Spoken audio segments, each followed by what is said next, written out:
90+ my tuition app 5 മുതൽ +2 വരെയുള്ള Kerala syllabus പഠിക്കുന്ന കുട്ടികൾക്ക് ഇപ്പോൾ വീട്ടിലിരുന്ന് ട്യൂഷൻ പഠിക്കാം. Hello, good evening. സ്പീക്കറുടെ അസിസ്റ്റന്റ് പ്രൈവറ്റ് സെക്രട്ടറിയെ ചോദ്യം ചെയ്യാൻ വിളിപ്പിച്ച കസ്റ്റംസിന് കേരള നിയമസഭയുടെ ചട്ടം 165 നിയമപരിരക്ഷ കൊടുത്ത് സംരക്ഷിച്ചു പിടിച്ചു നിർത്താൻ ശ്രമിച്ച നിയമസഭാ സെക്രട്ടറിയുടെ നീക്കത്തിന് തിരിച്ചടി. കസ്റ്റംസിന്റെ രൂക്ഷ വിമർശനം. ചട്ടം 165 പ്രകാരം സ്പീക്കറിന്റെ അസിസ്റ്റന്റ് പ്രൈവറ്റ് സെക്രട്ടറിയെ സംരക്ഷിച്ചു പിടിച്ചു നിർത്താൻ കഴിയില്ല സ്പീക്കറിനോ നിയമസഭാ സെക്രട്ടറിക്കോ എന്നാണ് മറുപടിയിൽ പറയുന്നത്. ചട്ടം 165 കുറ്റവാളികളെ സംരക്ഷിക്കാനുള്ളതല്ല എന്ന രൂക്ഷ ഭാഷയിലാണ് കസ്റ്റംസിന്റെ പ്രതികരണം. എൻകൗണ്ടർ പരിശോധിക്കുന്നു ഈ വിഷയം. സ്വാഗതം.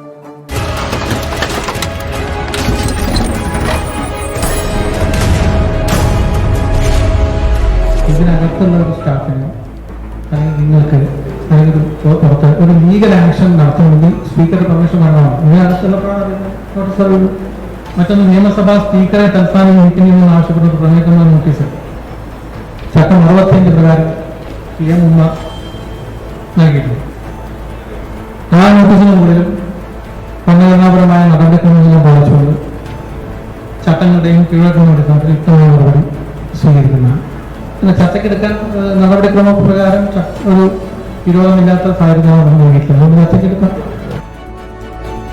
സ്വർണ്ണക്കടത്തുമായും ഡോളർ കടത്തുമായും ബന്ധപ്പെട്ടവരോട് സ്പീക്കർ ബന്ധം പുലർത്തിയത് സഭയെ കളങ്കപ്പെടുത്തിയെന്നും സ്പീക്കറെ നീക്കം ചെയ്യണമെന്നുമുള്ള പ്രതിപക്ഷത്തിന്റെ നോട്ടീസ് ലഭിച്ചതിന് ശേഷമുള്ള ആദ്യത്തേതും ഈ സഭയുടെ അവസാനത്തേതുമായ സമ്മേളനം നാളെ തുടങ്ങുകയാണ്. ഡോളർ കടത്തുമായി ബന്ധപ്പെട്ട് സ്വപ്ന സുരേഷിന്റെ രഹസ്യമൊഴിയുടെ അടിസ്ഥാനത്തിൽ സ്പീക്കറുടെ അസിസ്റ്റന്റ് പ്രൈവറ്റ് സെക്രട്ടറി കെ അയ്യപ്പനോട് ചോദ്യം ചെയ്യാൻ ഹാജരാകാൻ കസ്റ്റംസ് മൂന്നാമതും നോട്ടീസ് നൽകിയിരിക്കുന്നു. ഇതിനിടയിലാണ് സഭ സമ്മേളിക്കുന്നത്. ഇപ്പോഴിതാ ഏറ്റവും ഒടുവിൽ മിനിറ്റുകൾക്ക് മുമ്പ് കസ്റ്റംസ് നിയമസഭാ സെക്രട്ടറിക്ക് നൽകിയിരിക്കുന്ന രൂക്ഷമായ ഭാഷയിലുള്ള പ്രതികരണവും വന്നിരിക്കുന്നു. ചട്ടം 165 ചേർത്തു വെച്ചുകൊണ്ട് ഒരു കുറ്റവാളിയെ സംരക്ഷിച്ചു പിടിക്കാൻ ശ്രമിക്കുന്ന തരത്തിലുള്ള പെരുമാറ്റം എന്ന രീതിയിലാണ് കസ്റ്റംസിന്റെ രൂക്ഷമായ വിമർശനം. അതും സഭയുടെ അന്തസ്സിനു ചേരാത്തത് എന്നുകൂടി പറഞ്ഞു വെക്കുന്നുണ്ട് കസ്റ്റംസ്. സഭ സമ്മേളിക്കുന്നതിനാൽ കെ അയ്യപ്പന് ഹാജരാകാൻ കഴിയില്ലെന്നും നിയമസഭയുടെ പരിധിയിൽ വരുന്നയാൾക്ക് നോട്ടീസ് നൽകണമെങ്കിൽ സ്പീക്കറുടെ അനുമതി വേണമെന്നുമാണ് ഇന്നലെ കസ്റ്റംസിന് നിയമസഭാ സെക്രട്ടറി നൽകിയ കത്തിലെ വാദം. ആ വാദമാണ് ഇന്ന് കസ്റ്റംസ് തിരിച്ച് മറുപടിയായി നൽകിയിരിക്കുന്നത്. എന്നാൽ നിയമസഭാ ചട്ടം 165 പ്രകാരം പരിരക്ഷ MLA മാർക്ക് മാത്രമാണെന്നും ജീവനക്കാർക്ക് ബാധകമല്ലെന്നുമായിരുന്നു പ്രതിപക്ഷം നേരത്തെ പറഞ്ഞത്. ഒരു പടി കൂടി കടന്ന് കസ്റ്റംസ് പറയുന്നു, ചട്ടം 165 പ്രകാരം അത് കുറ്റവാളികളെ സംരക്ഷിച്ചു പിടിക്കാനുള്ളതല്ല എന്നതാണ് കസ്റ്റംസിന്റെ മറുപടിയും.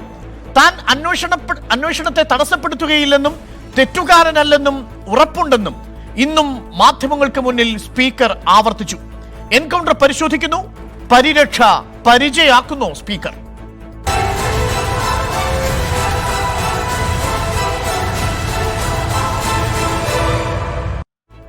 ചർച്ചയിൽ അതിഥികളായി CPIM നേതാവ് A. Sampath, KPCC secretary BRM Shafeer, BJP സംസ്ഥാന സെക്രട്ടറി പ്രകാശ് ബാബു, ഇടത് നിരീക്ഷകൻ ഡോക്ടർ പ്രേംകുമാർ എന്നിവർ. ആദ്യം CPIM നേതാവ് A. സമ്പത്തിലേക്ക്. സമ്പത്ത്, മുഖ്യമന്ത്രിയുടെ അഡീഷണൽ പ്രൈവറ്റ് സെക്രട്ടറിയെ ചോദ്യം ചെയ്യാൻ വിളിപ്പിക്കുന്ന ഘട്ടത്തിൽ ആദ്യഘട്ടത്തിൽ അദ്ദേഹം അസുഖബാധിതനാവുന്നു. പിന്നീട് അനാരോഗ്യം ചൂണ്ടിക്കാണിച്ചുകൊണ്ട് ആശുപത്രിയിൽ പ്രവേശിപ്പിച്ച് അതിൻ്റെ പരിച ഉപയോഗിച്ച് പ്രതിരോധിക്കാൻ ശ്രമിക്കുന്നു. പിന്നീട് വീണ്ടും ഒടുവിൽ തുടർച്ചയായ ചോദ്യം ചെയ്യലിന് വേണ്ടിയുള്ള നോട്ടീസ് നൽകുന്നതിലൂടെ ഒടുവിൽ ഹാജരാകുന്നു. ഇപ്പോഴത്തെ സ്പീക്കറിന്റെ പ്രൈവറ്റ് സെക്രട്ടറി അസിസ്റ്റന്റ് പ്രൈവറ്റ് സെക്രട്ടറിയുടെ കാര്യത്തിലും സമാനമായ ഒരു ഒളിച്ചുകളി നടക്കുന്നു എന്നാണ് പ്രതിപക്ഷത്തിന്റെ ആരോപണം. ഇന്നിപ്പോൾ കസ്റ്റംസ് കൊടുത്തിരിക്കുന്ന ഭാഷ യഥാർത്ഥത്തിൽ ഈ നിയമസഭയെ അവഹേളിക്കാൻ ശ്രമിച്ചത് ഇന്നലെ നിയമസഭാ സെക്രട്ടറി കൊടുത്ത കത്താണ് എന്ന തരത്തിലാണ്. കുറ്റവാളികളെ സംരക്ഷിച്ചു പിടിക്കാനുള്ളതല്ല നിയമസഭയുടെ ചട്ടങ്ങളെന്ന് കസ്റ്റംസ് നിയമസഭാ സെക്രട്ടറിക്ക് കൊടുത്തിരിക്കുന്ന കത്തിൽ പറയുകയാണ്. ഈ സഭയുടെ അന്തസ്സിനെ ഈ സ്പീക്കർ കളങ്കപ്പെടുത്തിയോ? അപ്പോൾ ഡോക്ടർ അരുൺ, നമ്മുടെ നിയമസഭയുടെ അതിൻ്റെ കാലാവധി തീരുന്നതിന് മുമ്പുള്ള ഏറ്റവും ഒടുവിലത്തെ സമ്മേളനമാണ് എന്നുള്ളത് കൊണ്ട് ഇന്ന് പല മാധ്യമങ്ങളിലും വന്ന വാർത്ത പോലെ തന്നെ ഈ ഒരുപാട് അമിട്ടുകൾ ഇങ്ങനെ പൊട്ടിക്കാനും അത്തരത്തിലുള്ള ശബ്ദകോലാഹലങ്ങളെല്ലാം ഉണ്ടാകാൻ സാധ്യതയുള്ള ഒരു സമ്മേളനമായിരിക്കും. അപ്പോൾ ഇതുമായി ബന്ധപ്പെട്ട് പ്രതിപക്ഷം എന്നുള്ളത് കൊണ്ട് ഞാൻ ഉദ്ദേശിച്ചത് നിലവിൽ കോൺഗ്രസിൻ്റെ നേതൃത്വത്തിലാണ്. ഇനി അത് ലീഗിൻ്റെ നേതൃത്വത്തിലേക്ക് അത് മാറുമോ എന്നുള്ളത് കണ്ടറിയേണ്ടതുണ്ട്. കോൺഗ്രസിൻ്റെ നേതൃത്വത്തിലുള്ള UDF ആണോ അതല്ല BJP ആണോ? ഈ നമ്മൾ പലരും മുമ്പ് പഠിച്ചിട്ടുള്ള ഒരു കൃതിയിലെ ചൊല്ലുണ്ട്, കുടില ചിന്തകളുടെ ഹസ്തിനപുരിയിലെ ശകുനിയുടെ റോൾ ഇവിടെ ഇനി UDFനാണോ BJPക്കാണോ എന്നുള്ളതാണ്. ഞാനിപ്പോൾ ഇത് പറയുന്നതിൻ്റെ കാരണം എന്നത് ഡോക്ടർ അരുൺ ഇവിടെ പറഞ്ഞപ്പോൾ കസ്റ്റംസിൻ്റെ ഒരു ഭാഷ്യം ഇവിടെ പറയുകയുണ്ട്, ഉദ്ധരിച്ചു, കുറ്റവാളികളെ സംരക്ഷിക്കാനുള്ള എന്ന്. അപ്പോൾ ഞാനൊരു അഭിഭാഷകൻ എന്നുള്ള നിലയിൽ കൂടി എൻ്റെ ഒരു വിനീതമായ ചോദ്യം, ഒരാൾ കുറ്റവാളിയാണ് എന്ന് അത്തരത്തിൽ ആരോപിക്കാൻ, കുറ്റവാളിയാണ് എന്ന് പറയാൻ കസ്റ്റംസിന് അല്ലെങ്കിൽ മാധ്യമങ്ങൾക്ക് അല്ലെങ്കിൽ പൊതുപ്രവർത്തകരായ ഞങ്ങൾക്ക് എന്താണ് അധികാരം? ഒരാൾ കുറ്റവാളിയാണ് എന്ന് അസന്നിഗ്ധമായി നിയമാനുസരണവും നിയമം അനുശാസിക്കുന്ന പ്രക്രിയയും അനുസരിച്ച് as per the law and the procedure established by law എന്ന് ഭരണഘടന തന്നെ പറയുന്നത്, അത് ഒരു കോർട്ട് ഓഫ് ലോ ആണ് അത് പ്രഖ്യാപിക്കേണ്ടത്. അങ്ങനെ പ്രഖ്യാപിക്കുമ്പോൾ ആ കുറ്റവാളിക്ക് ശിക്ഷ വിധിക്കപ്പെട്ടാൽ ആ ശിക്ഷ വിധിച്ച കാലാവധിക്ക് ശേഷവും വീണ്ടും അയാളെ കുറ്റവാളി എന്ന് മുദ്ര കുത്താനും സമൂഹത്തിന് യാതൊരു അവകാശവുമില്ല. ഇനി മറ്റൊരു കാര്യം, കസ്റ്റംസ് ഇന്നിപ്പോൾ കൊടുത്തു എന്ന് പറയുന്നതായിട്ടുള്ള മറുപടി ഞാനിപ്പോൾ കണ്ടിട്ടില്ല. മറ്റൊരു പൊതു വേദിയിൽ നിന്നാണ് ഞാൻ ഇങ്ങോട്ടേക്ക് വരുന്നത്. കർഷക പ്രക്ഷോഭത്തിന് അഭിവാദ്യം അർപ്പിച്ചുകൊണ്ട് രാപകൽ സത്യഗ്രഹം അങ്ങനെ ജനറൽ പോസ്റ്റ് ഓഫീസിൻ്റെ മുമ്പിൽ CI2ൻ്റെ നേതൃത്വത്തിൽ നടത്തുന്ന ആ പരിപാടിയിൽ നിന്നാണ് നേരെ ഞാൻ വന്നത്, അരുണിൻ്റെ ക്ഷണം സ്വീകരിച്ചുകൊണ്ട്. അരുണെ, ഇന്ത്യൻ ഭരണഘടനയുടെ ഭാഗം 6 part 6 of the constitution States എന്നുള്ള കാര്യത്തെ സംബന്ധിച്ച് പറയുന്നുണ്ട്. ആ സ്റ്റേറ്റ്സ് എന്നുള്ളതിൽ അധ്യായം 3 ചാപ്റ്റർ 3 എന്നുള്ളത് സംസ്ഥാന നിയമസഭകളുമായി ബന്ധപ്പെട്ട് സ്റ്റേറ്റ് ലെജിസ്ലേച്ചറിനെ സംബന്ധിച്ചാണ് പറയുന്നത്. സ്റ്റേറ്റ് ലെജിസ്ലേച്ചർ എന്നുള്ളതിനകത്ത് ആർട്ടിക്കിൾസ് അനുച്ഛേദം 178 മുതൽ 187 വരെയുള്ള അനുച്ഛേദങ്ങൾ ഇങ്ങനെ മറുപടി അയച്ച കസ്റ്റംസ് ഉദ്യോഗസ്ഥരുണ്ടെങ്കിൽ അവർ കൂടി ഒന്ന് വായിക്കേണ്ടതുണ്ട്. Officers of the state legislature എന്നുള്ള ചില കാര്യങ്ങളെ സംബന്ധിച്ച് പറയുന്നുണ്ട്. അങ്ങനെ പറയുന്ന കാര്യത്തിൽ തന്നെ ഇവർ മനസ്സിലാക്കേണ്ടുന്നതായ കാര്യം, ഇവിടെ ഒരു നിയമസഭാ സമ്മേളനത്തിൻ്റെയോ അല്ല, ഇന്ത്യയുടെ പാർലമെന്റ് ആണ് എങ്കിൽ പാർലമെന്റ് വിളിച്ചു കൂട്ടുന്നതിന് രാഷ്ട്രപതിയുടേതായ സമൻസ്, ഇവിടെ നിയമസഭയ്ക്കാണ് എങ്കിൽ അത്തരത്തിൽ ബഹുമാനപ്പെട്ട ഗവർണറുടെ സമൻസ് ഇഷ്യൂ ചെയ്ത് കഴിഞ്ഞാൽ അതിൻ്റെ അടിസ്ഥാനത്തിൽ ഈ നിയമസഭാ സെക്രട്ടറി നോട്ടീസ് ഇഷ്യൂ ചെയ്ത് കഴിഞ്ഞാൽ ഈ നിയമസഭയുടെ പ്രമൈസസും അതുപോലെ തന്നെ സ്പീക്കറുടെ ഓഫീസും സ്പീക്കറുടെ ഓഫീസിലെ ജീവനക്കാരായിട്ടുള്ള ഓഫീസർമാരായിട്ടുള്ളവരും മാത്രമല്ല, ഈ പറയുന്ന പ്രമൈസസ് മുഴുവനും നിയമസഭയുടെ കാലാവധി, ആ നിയമസഭാ സെഷന്റെ കാലാവധി കഴിയുന്നതുവരെ മറ്റൊരു വിധത്തിലുള്ള ഇടപെടലിന് അവിടെ യാതൊരു അധികാരവുമില്ല. ഇവിടുത്തെ ഒരു ചോദ്യം സാന്ദർഭികമായി ഉയർന്നു വരുന്നത്, ഈ നിയമസഭാ സമ്മേളനവും സ്പീക്കറുടെയും എല്ലാം അധികാരാവകാശങ്ങൾക്ക് മീതെയാണ് തങ്ങളുടേതെന്ന് ഏതെങ്കിലും കസ്റ്റംസ് ഉദ്യോഗസ്ഥർ ധരിച്ച് വശാകുന്നുവെങ്കിൽ അവർ ഇനിയും നിയമം പഠിക്കേണ്ടതുണ്ട് എന്നാണ് എനിക്ക് പറയാനുള്ളത്. കേരള നിയമസഭയുടെ rule of procedure 19-ാം chapter Kerala നിയമസഭയുടെ നിയമസഭാ പ്രവർത്തന ചട്ടത്തിലെ 19-ാമത്തെ ചാപ്റ്റർ റൂൾസ് 165 ഇന്നലെ നിയമസഭാ സെക്രട്ടറി പറഞ്ഞത്. അതിൽ 161 മുതൽ 165 വരെയുള്ള ഭാഗങ്ങളിൽ റൂളുകളിൽ കൃത്യമായും പറയുന്നത് സ്പീക്കറിന്റെ അനുമതി ആവശ്യമുള്ള സന്ദർഭങ്ങൾ ഏതൊക്കെയാണെന്നുള്ളതാണ്. അതിൽ ആദ്യത്തെ 2 എണ്ണം MLA-മാരുടെ കാര്യത്തിൽ പറയുന്നു. ബാക്കിയുള്ള കാര്യത്തിൽ പറയുന്നത് നോക്കൂ, സർവീസ് ഓഫ് ലീഗൽ പ്രോസസ് എന്ന ഭാഗത്ത് ഈ ചട്ടം 165 പറയുന്നു, a legal process civil or criminal shall not be served within the presence of assembly without obtaining the permission of the speaker. സ്പീക്കറുടെ അനുമതി ഇല്ലാതെ സഭയുടെ, വേണമെങ്കിൽ നമുക്കത് MLA ഹോസ്റ്റൽ എന്ന് കൂടി വ്യാഖ്യാനിക്കാം, MLA ഹോസ്റ്റലിൻ്റെയോ സഭയുടെയോ പരിസരത്ത് ഇത്തരത്തിലുള്ളൊരു നോട്ടീസ് സെർവ് ചെയ്യാൻ കഴിയില്ല എന്നാണ്. ഇവിടെ സ്പീക്കറുടെ അസിസ്റ്റന്റ് പ്രൈവറ്റ് സെക്രട്ടറിയായ അയ്യപ്പന് ഈ കസ്റ്റംസ് നോട്ടീസ് സെർവ് ചെയ്തിരിക്കുന്നത് വാട്സപ്പ് വഴിയും SMS വഴിയും ഇമെയിൽ വഴിയുമാണ്. ഈ ഘട്ടത്തിന് ഇങ്ങനെ ഈ രീതിയിൽ ഇലക്ട്രോണിക് വഴിയായി നോട്ടീസ് സെർവ് ചെയ്യുന്നതിന് ചട്ടം 165 ഈ പറയുന്ന 19-ാമത്തെ ചാപ്റ്ററോ ഒരു പരിരക്ഷയും നൽകുന്നില്ലല്ലോ ശ്രീ സമ്പത്ത്. അപ്പോൾ പിന്നെ എന്തിനാണ് നിയമസഭാ സെക്രട്ടറി ഇങ്ങനെ ഒരു ചട്ടത്തിന്റെ പരിരക്ഷയുണ്ടെന്ന് കസ്റ്റംസിനോട് കത്തെഴുതിയത്? ഡോക്ടർ അരുണേ, എന്നോട് ഞാൻ സമയം അധികം എടുക്കുകയാണെങ്കിൽ ഡോക്ടർ അരുൺ ദയവായി ഇടപെട്ടോളുക. ഇക്കാര്യത്തിൽ സംബന്ധിച്ച് ഞാനൊരു രാഷ്ട്രീയമായ ആരോപണ പ്രത്യാരോപണത്തിനല്ല ഞാൻ ഇരിക്കുന്നത്. എൻ്റെ 2 ചങ്ങാതിമാർക്കും അവർക്ക് അർഹമായ ആ സമയം അവർക്ക് ലഭിക്കുകയും വേണം. ഇവിടെ ഇനി അയ്യപ്പനല്ല, ഇനി ആരായിരുന്നാലും, ഇനി സാക്ഷാൽ ദൈവം തമ്പുരാനെന്ന് തന്നെ വെച്ചോളൂ അത്തരത്തിൽ വിശ്വാസമുള്ളവർക്ക്, ഇപ്പറയുന്ന നിയമാനുസരണമുള്ള നോട്ടീസ് നൽകുമ്പോൾ അതിന് പരിപാലിക്കേണ്ടതായ, അതിന് അനുവർത്തിക്കേണ്ടതായ ചില ചിട്ടവട്ടങ്ങളുണ്ട്. ഇപ്പോൾ ഡോക്ടർ അരുൺ തന്നെ പറഞ്ഞതിൽ നോട്ടീസ് സെർവ് ചെയ്യുന്നത് എന്ന് പറയുമ്പോൾ നോട്ടീസ് സെർവ് ചെയ്യുന്നത് നമ്മൾ ഇത്തരത്തിൽ ഏതെങ്കിലും ഒരു കടലാസിൽ നൽകുന്നതായ നോട്ടീസ് മാത്രമല്ല. നോട്ടീസ് എന്നുള്ളതിന് കോടതികൾ നൽകിയിട്ടുള്ള വ്യാഖ്യാനങ്ങളിൽ ഇലക്ട്രോണിക് മീഡിയ മുഖാന്തരമുള്ളതും നോട്ടീസ് തന്നെയാണ്. അത്തരത്തിൽ നോട്ടീസ് നൽകുന്നു എന്ന് പറയുമ്പോൾ ഏതെങ്കിലും അത്തരത്തിലുള്ള ഒരു ഉദ്യോഗസ്ഥൻ നിയമസഭയുടെ സമൻസ് ഇഷ്യൂ ചെയ്തതിന് ശേഷം, ഇനി സ്പീക്കറുടെ അഡീഷണൽ പ്രൈവറ്റ് സെക്രട്ടറി തന്നെ ആവട്ടെ, അത്തരത്തിലുള്ള ഒരാളിന് നൽകുന്നതിന് മുമ്പ് സ്പീക്കറുടെ ഓഫീസിന്റെ അനുമതി വാങ്ങുക എന്നുള്ളത് റൂൾ 165 ഓഫ് കേരള നിയമസഭയുടെ, ആ കേരള നിയമസഭയുടെ ചട്ടം 165 അനുസരിച്ച് വരുന്നത്, ഞാൻ ഈ ചർച്ചയുടെ തുടക്കത്തിൽ പറഞ്ഞ പരിപാവനമായ ഇന്ത്യൻ ഭരണഘടന ഒരു സംസ്ഥാന നിയമസഭയ്ക്കും സ്പീക്കർക്കും നൽകിയിട്ടുള്ള അധികാരാവകാശങ്ങൾ ഉപയോഗിച്ചുകൊണ്ടാണ് നമ്മുടെ ചട്ടം ഫ്രെയിം ചെയ്തിട്ടുള്ളത്. ആ ചട്ടത്തെ വ്യാഖ്യാനിക്കുമ്പോൾ അതിന് ദുർവ്യാഖ്യാനം നൽകുന്നതിനും ഞാനാണ് അധികാരി എന്ന്, അത് എൻഫോഴ്സ്മെന്റ് ആയാലും അതല്ല ഇനി ഒരു പക്ഷേ കസ്റ്റംസ് ആയാലും അവർക്കാർക്കും അത്തരത്തിലുള്ള അധികാരാവകാശങ്ങളില്ല. ഇത് ഒരു നിയമസഭയുടെ അല്ലാതെ നിയമസഭയുടെ ഏജൻസിയും ഒരു സംസ്ഥാന നിയമസഭയുടെ സ്പീക്കറും തമ്മിലുള്ള തർക്കമായി ഒരിക്കലും മാറാൻ പാടില്ല.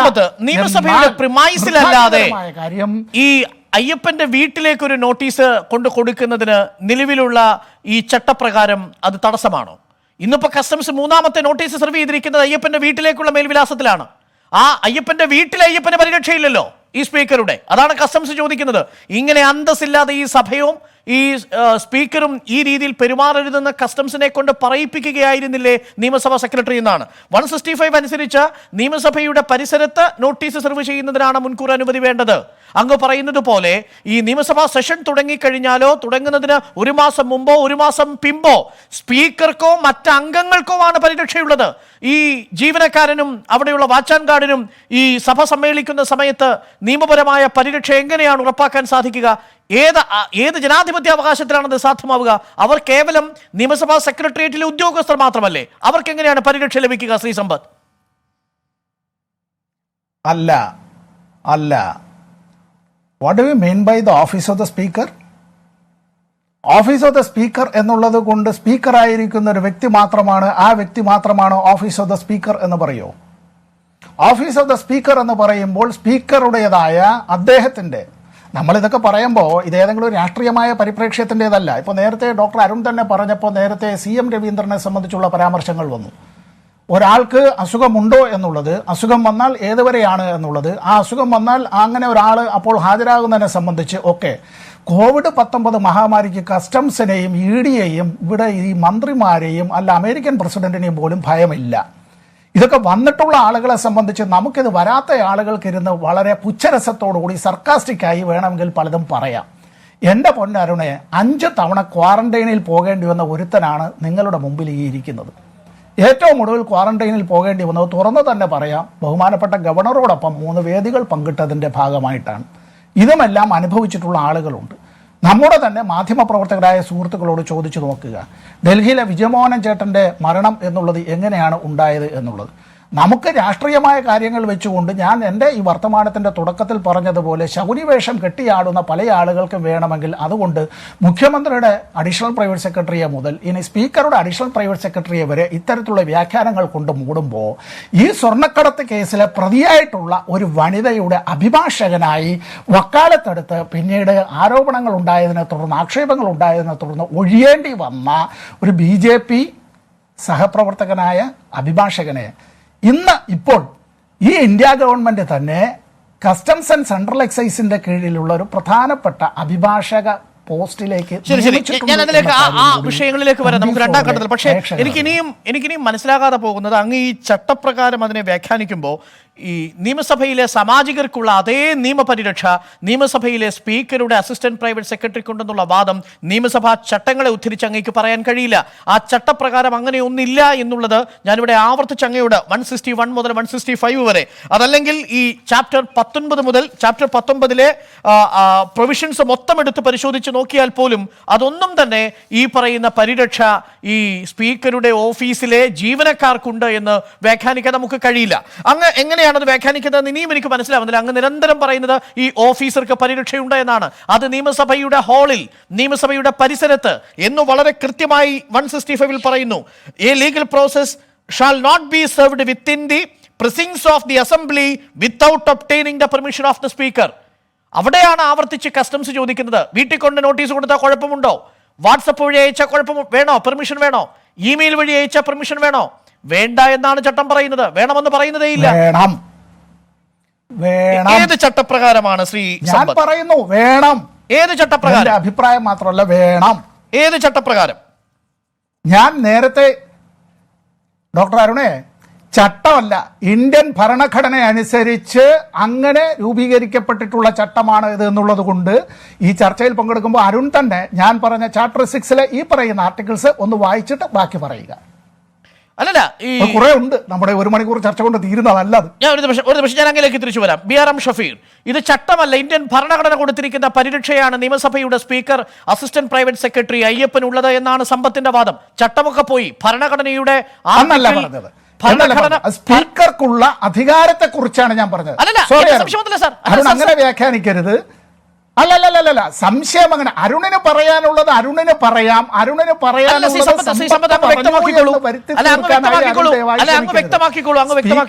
ഭരണഘടനാദത്തമായ അധികാരാവകാശം, ആ അധികാരാവകാശം പോലെ തന്നെ കേരള നിയമസഭയുടെ റൂൾസിനെ പറ്റി പറയുമ്പോൾ അതിന് വിധേയമായിട്ടാണ്. ആ അധികാരം സ്പീക്കറുടെ അധികാരത്തിന്മേൽ കൈകടത്തുന്നതിന് മറ്റൊരാൾക്ക്, ഒരു അധികാരിക്ക് കഴിയില്ല. അങ്ങനെയാണ് എങ്കിൽ ഇപ്പറഞ്ഞ കാര്യങ്ങളെല്ലാം ബഹുമാനപ്പെട്ട ഹൈക്കോടതിയുടെ കീഴിലുള്ള ഒരു ഉദ്യോഗസ്ഥന്, ഒരു പക്ഷേ ഒരു ഹൈക്കോടതി ജഡ്ജിയുടെ സെക്രട്ടറി അടക്കമുള്ളവർക്കും ഇത് ബാധകമാണെന്ന് പറയും.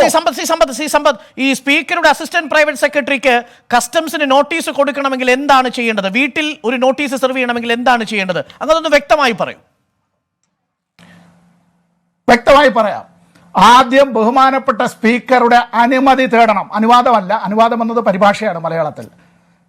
The officer concerned should get the prior permission of the honorable speaker. അതിനുശേഷം വേണം മറ്റു നടപടികളിലേക്ക് കിടക്കാൻ. ഏത് ആർട്ടിക്കിൾ പ്രകാരം? ഒന്നുകൂടി അങ്ങൊന്ന് പറയൂ. ഞാൻ പാർട്ട് 6 ഓഫ് ദ കോൺസ്റ്റിറ്റ്യൂഷൻ പറഞ്ഞു. സ്റ്റേറ്റ്സിനെ സംബന്ധിച്ചുള്ളത് ചാപ്റ്റർ 3 എന്നുള്ളത് സ്റ്റേറ്റ് ലെജിസ്ലേച്ചേഴ്സിനെ സംബന്ധിച്ചാണ്, സംസ്ഥാന നിയമസഭകളെ കുറിച്ചാണ് എന്നുള്ളത് ഞാൻ പറഞ്ഞു. ഓഫീസേഴ്സ് ഓഫ് ദ ലെജിസ്ലേച്ചറിനെ കുറിച്ച് ഞാൻ പറഞ്ഞു. ആർട്ടിക്കിൾ 172 to 187 സംബന്ധിച്ച് പറഞ്ഞു. ഇത്രയും അഡീഷണൽ പ്രൈവറ്റ് സെക്രട്ടറിക്ക് നോട്ടീസ് വ്യാഖ്യാനിച്ചു കളയരുത്. ഇൻവെസ്റ്റിഗേറ്റിംഗ് ഏജൻസികളുടെ നോട്ടീസ്, ഇൻവെസ്റ്റിഗേറ്റിംഗ് ഓഫീസറുടെ നോട്ടീസ്, ഇൻവെസ്റ്റിഗേറ്റിംഗ് ഓഫീസറുടെ നോട്ടീസ് ഇൻവെസ്റ്റിഗേറ്റിംഗ് ഓഫീസറുടെ നോട്ടീസ് നിയമസഭയിലെ ഒരു ഉദ്യോഗസ്ഥന് സെർവ് ചെയ്യുന്നതിന് സ്പീക്കറുടെ മുൻകൂർ അനുമതി ആവശ്യമുണ്ട്, നിയമസഭാ പരിസരത്തല്ലാതെ എന്ന് പറയുന്ന ആർട്ടിക്കിൾ ഏതാണ്? അരുണേ, നിയമസഭാ സെക്രട്ടേറിയറ്റിലെ ജീവനക്കാർക്ക് നോട്ടീസ് നൽകുന്നതിന് ഇന്ത്യൻ ഭരണഘടന, അത്രയ്ക്ക് ഇന്ത്യൻ ഭരണഘടനയെ കൊണ്ടുവന്ന് കളയരുത്. ഞാനിത് പറഞ്ഞത് ഇന്ത്യൻ ഭരണഘടന നമ്മുടെ ചോദ്യം അതാണ്. സ്പീക്കറുടെ അധികാരവും കേരള നിയമസഭ ഇല്ല. അരുൺ എത്ര എന്നെ അങ്ങനെ വഴിതെറ്റിക്കാമെന്ന് വിചാരിച്ചാലും ഞാൻ അതിൽ നിന്ന് കടുകിട മാറാൻ പോകുന്നില്ല. ഇതൊരു രാഷ്ട്രീയമായ ചർച്ചയല്ല. It's the constitution. The constitution is the holy bible of the land. അവിടെ നിന്ന് കിട്ടിയ ഒരു അധികാരം നിയമസഭയുടെ സ്പീക്കർക്ക്, കേരള നിയമസഭ ആ ഭരണഘടന നൽകിയ അധികാരം ഉപയോഗിച്ച് പാസാക്കിയ കേരള നിയമസഭാ ചട്ടങ്ങൾ, ആ ചട്ടത്തിന്റെ അതാണ് എന്റെ കണ്ടൻഷൻ. ആ ചട്ടത്തിൽ അതില്ല എന്നുള്ളതാണ്. ഞാൻ അതിലേക്ക് തിരിച്ചു വരാം. BRM ഷഫീർ, സമ്പത്ത് പറയുന്നത് പ്രകാരം ഇന്ത്യൻ ഭരണഘടനയുടെയും കേരള നിയമസഭയുടെ ചട്ടപ്രകാരവും അങ്ങനെ ഒരു അധികാരം സ്പീക്കർക്കുണ്ട്.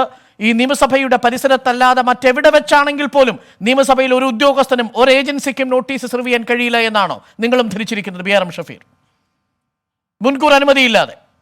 അല്ല, ഞാനും ബഹുമാനായ ഞാനും ബഹുമാനായ സമ്പത്തും ഒരേ കോടതിയിൽ പ്രാക്ടീസ് ചെയ്യുന്നവരാണ്, തിരുവനന്തപുരത്ത് വഞ്ചൂര് പ്രാക്ടീസ് ചെയ്യുന്നവരാണ്. അദ്ദേഹം എത്ര തന്ത്രപൂർവ്വമാണ് ഭരണഘടനയെയും അതുപോലെ റൂൾസ് ഓഫ് പ്രാക്ടീസിനെയൊക്കെ വ്യാഖ്യാനിക്കാൻ ശ്രമിച്ച് പരാജയപ്പെടുന്നത് എന്നുള്ളത് ഡോക്ടർ അരുൺ കണ്ടല്ലോ. ഡോക്ടർ സമ്പത്ത്, താങ്കളുടെ ശ്രദ്ധയിലേക്ക് ഞാൻ ഒരു കാര്യം നിങ്ങളോട് പറയാം. ഇവിടുത്തെ പ്രശ്നം റൂൾസ് ഓഫ് പ്രൊസീജിയർ എന്നുള്ളതാണ്. റൂൾസ് ഓഫ് പ്രൊസീജിയർ എന്താ? ഒരു നിയമസഭയുമായി ബന്ധപ്പെട്ട സ്പീക്കറും അതുമായി ബന്ധപ്പെട്ട ചട്ടങ്ങൾ കൃത്യമായിട്ട് തന്നെ കേരള നിയമസഭ അത് നിയമപരമായിട്ട് റൂൾസ് ഓഫ് പ്രൊസീജിയർ എന്ന നിലയിൽ ഉണ്ടാക്കി വെച്ചിട്ടുണ്ട്. അതിലിങ്ങനെ പറയും, താങ്കളുടെ വ്യാഖ്യാനം നിൽക്കുന്നത് എവിടെയാണെന്നറിയോ? അതാണ് നേരത്തെ ഡോക്ടർ അരുൺ വായിച്ച സെക്ഷൻ 165 ഇങ്ങനെ പറയുന്നു, legal process civil or criminal shall not be served within the presence എന്ന് വളരെ വ്യക്തമാണ്.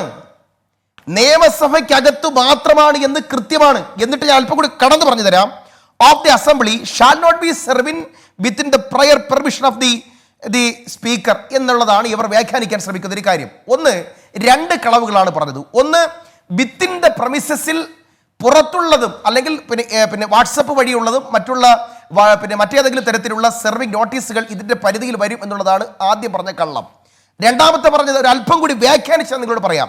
ഡോക്ടർ സമ്പത്ത് പഠിക്കേണ്ട ഒരു കാര്യം നിങ്ങൾ ഇപ്പൊ തന്നെ ഒന്ന് നോട്ട് ചെയ്ത് വെച്ചോളൂ. പ്രിവിലേജ് ഡൈജസ്റ്റ്, താങ്കൾക്ക് അറിയാമല്ലോ പ്രിവിലേജ് ഡൈജസ്റ്റ് എന്താണെന്ന് അറിയാമല്ലോ. ആ പ്രിവിലേജ് ഡൈജസ്റ്റിലെ വോളിയം 18 ഞാൻ ഒന്നും കൂടെ പറഞ്ഞു തരാം. പ്രിവിലേജ് ഡൈജസ്റ്റിലെ വോളിയം 18 പേജ് 34 വായിച്ചാൽ ഈ വിഷയങ്ങൾ അങ്ങ് തീരും. ഒന്നും കൂടെ പറയാം. പ്രിവിലേജ് ഡൈജസ്റ്റ് വോളിയം 18 പേജ് 34 ഇങ്ങനെയാണത് പറയുന്നത്.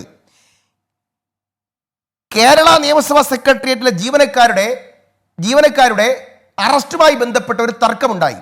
അത് എപ്പോഴാണ്? 1970-ലാണ്. സഖാവ് സി അച്യുതമേനോൻ കേരളത്തിലെ മുഖ്യമന്ത്രിയായിരിക്കുന്ന സന്ദർഭത്തിൽ അന്ന് NGO യൂണിയനും അസോസിയേഷനും ഉണ്ടായിട്ടില്ല. നിയമസഭാ ജീവനക്കാരായ EN Muraleedharan, S Shankar, PV Rajkumar എന്നിങ്ങനെയുള്ള ആളുകൾ സമരത്തിൽ പങ്കെടുത്തിട്ട് സെക്രട്ടേറിയറ്റിന്റെ നിയമസഭയുടെ പ്രമിസസിനകത്തേക്ക് വരുമ്പോൾ അവിടെ വെച്ച് അറസ്റ്റ് ചെയ്തതുമായി ബന്ധപ്പെട്ട് ഒരു സബ്മിഷൻ വന്നു. അവിടെയാണ് ആദ്യമായി ഈ ക്വസ്റ്റ്യൻ ഓഫ് ലോ റൈസ് ചെയ്യപ്പെടുന്നത്. എങ്ങനെയാ? അവർക്ക് ഈ നിയമസഭയ്ക്കകത്തെ ജീവനക്കാർക്ക് ആ ജീവനക്കാരുടെ അറസ്റ്റും നോട്ടീസുമായ ഇഷ്യൂ നിയമസഭയുടെ പ്രിമിസിസിനകത്ത് ബാധകമാണോ എന്നുള്ളതായിരുന്നു ചോദ്യം. ആ ചോദ്യത്തിന് കൊടുത്ത മറുപടി എന്താണെന്നറിയോ? ആ ചോദ്യത്തിന് കൊടുത്ത മറുപടി സ്പീക്കർ കൊടുത്ത റൂളിംഗ് താങ്കൾക്ക് പ്രീസിഡന്റ് ആയിട്ടുണ്ട്, അഥവാ താങ്കൾക്ക് റെഫർ ചെയ്യാവുന്ന ഒരു പ്രീസിഡന്റ് ആയിട്ട് അത് അപ്പോൾ നിൽപ്പുണ്ട്. അന്നത്തെ സ്പീക്കർ പറഞ്ഞു, ഇവിടെ പ്രിവിലേജിന്റെ പ്രശ്നം ഉദിക്കുന്നില്ല. നിയമസഭാ സാമാജികർ സഭാ പരിസരത്തിനുള്ളിൽ അറസ്റ്റ് ചെയ്യപ്പെട്ടാലോ അതല്ലെങ്കിൽ നോട്ടീസ് ചെയ്യപ്പെട്ടാലോ മാത്രമേ സ്പീക്കറിൽ നിന്ന് അനുവാദം വാങ്ങേണ്ടതുള്ളൂ. സാമാജികരല്ലാത്തവർക്ക് പ്രസ്തുത പ്രിവിലേജ് ബാധകമല്ല. റൂളിംഗ് 1970-ആണ്. ഞാൻ പറഞ്ഞത് എത്ര കൊല്ലം മുമ്പുള്ള കഥയാണെന്നറിയോ? എന്ന് പറഞ്ഞാൽ 50 കൊല്ലത്തിലേറെയായി ഈ സംസ്ഥാനത്തിലെ നിയമസഭാ സ്പീക്കറുടെ റൂളിംഗ് ഉണ്ട്. ബഹുമാനായ ശ്രീ സമ്പത്ത്, എന്ന് പറഞ്ഞാൽ ഇത്രയേ ഉള്ളൂ. MLA-മാർക്ക് ബാധകം, എന്നാൽ MLA-മാരുടെ ചെടി നനപ്പുകാരന് ബാധകമല്ല, MLA-മാരുടെ ഡ്രൈവർക്ക് ബാധകമല്ല, MLA-മാരുടെ പിയൂണിന് ബാധകമല്ല, MLA-മാരുടെ ആർക്കും തന്നെ MLA-യുടെ പരിരക്ഷയെ കിട്ടില്ല. നിങ്ങൾ ഒന്നും കൂടെ ഒരല്പം കൂടി കടത്തി ഞാൻ നിങ്ങളോട് പറഞ്ഞു തരാം. നിയമസഭാ ചട്ടം 164-ഉം 165-ഉം അനുസരിച്ച് സിവിൽ നടപടികളിൽ നിന്ന് സമ്മേളനം ആരംഭിക്കുന്നതിന് 14 ദിവസം മുമ്പും സമ്മേളനം കഴിഞ്ഞ് 14 ദിവസവും MLA-മാർക്ക് പ്രൊട്ടക്ഷൻ ഉണ്ട്.